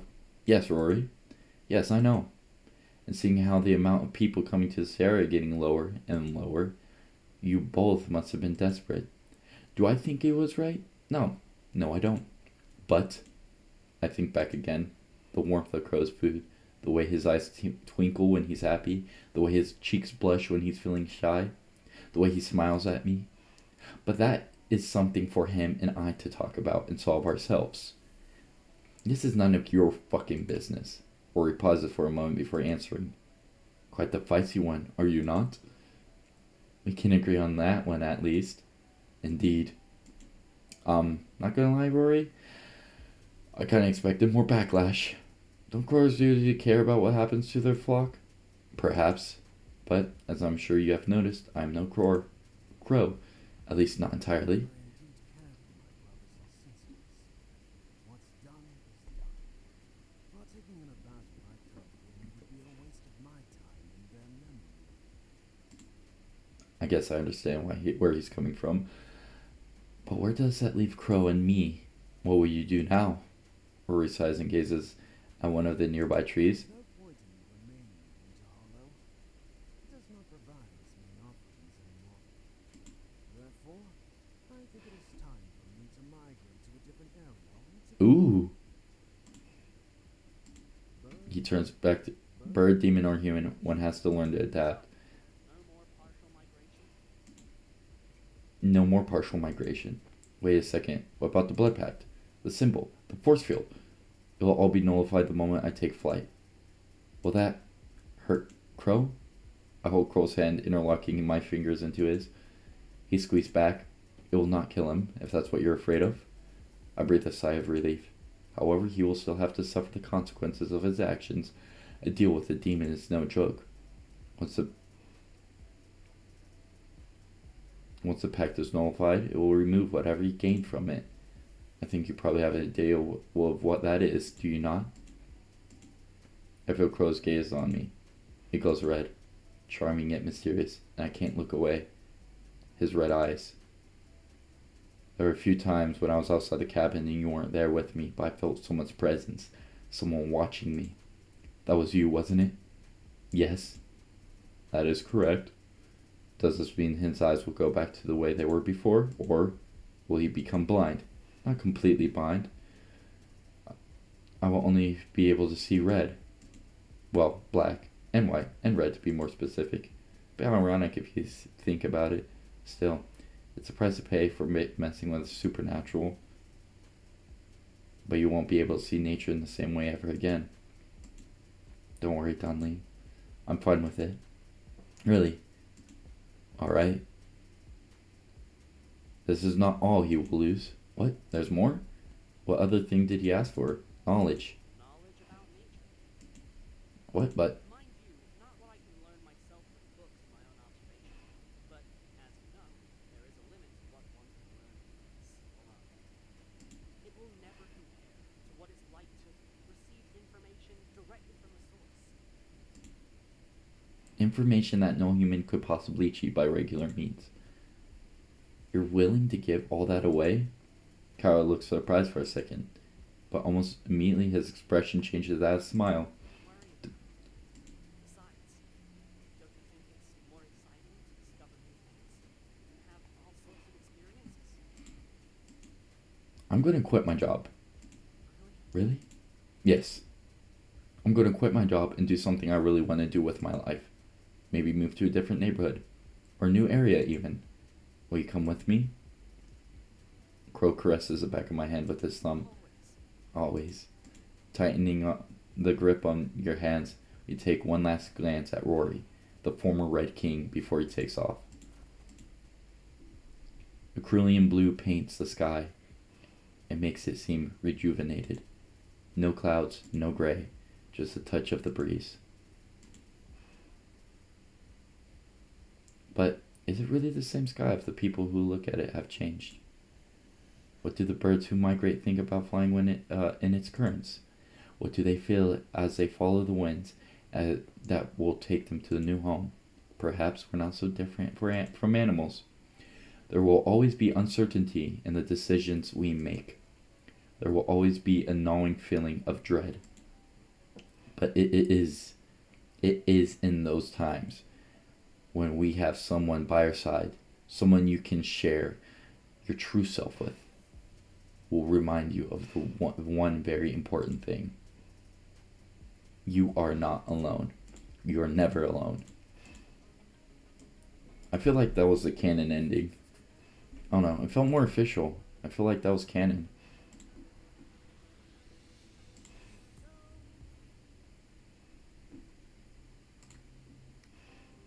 Well, that was Where the Winter Crows Go by Karen. I hope you guys all enjoyed this playthrough. And comment down below which ending was your favorite. And until next time, I will see you, my wonderful fallens, in a later episode.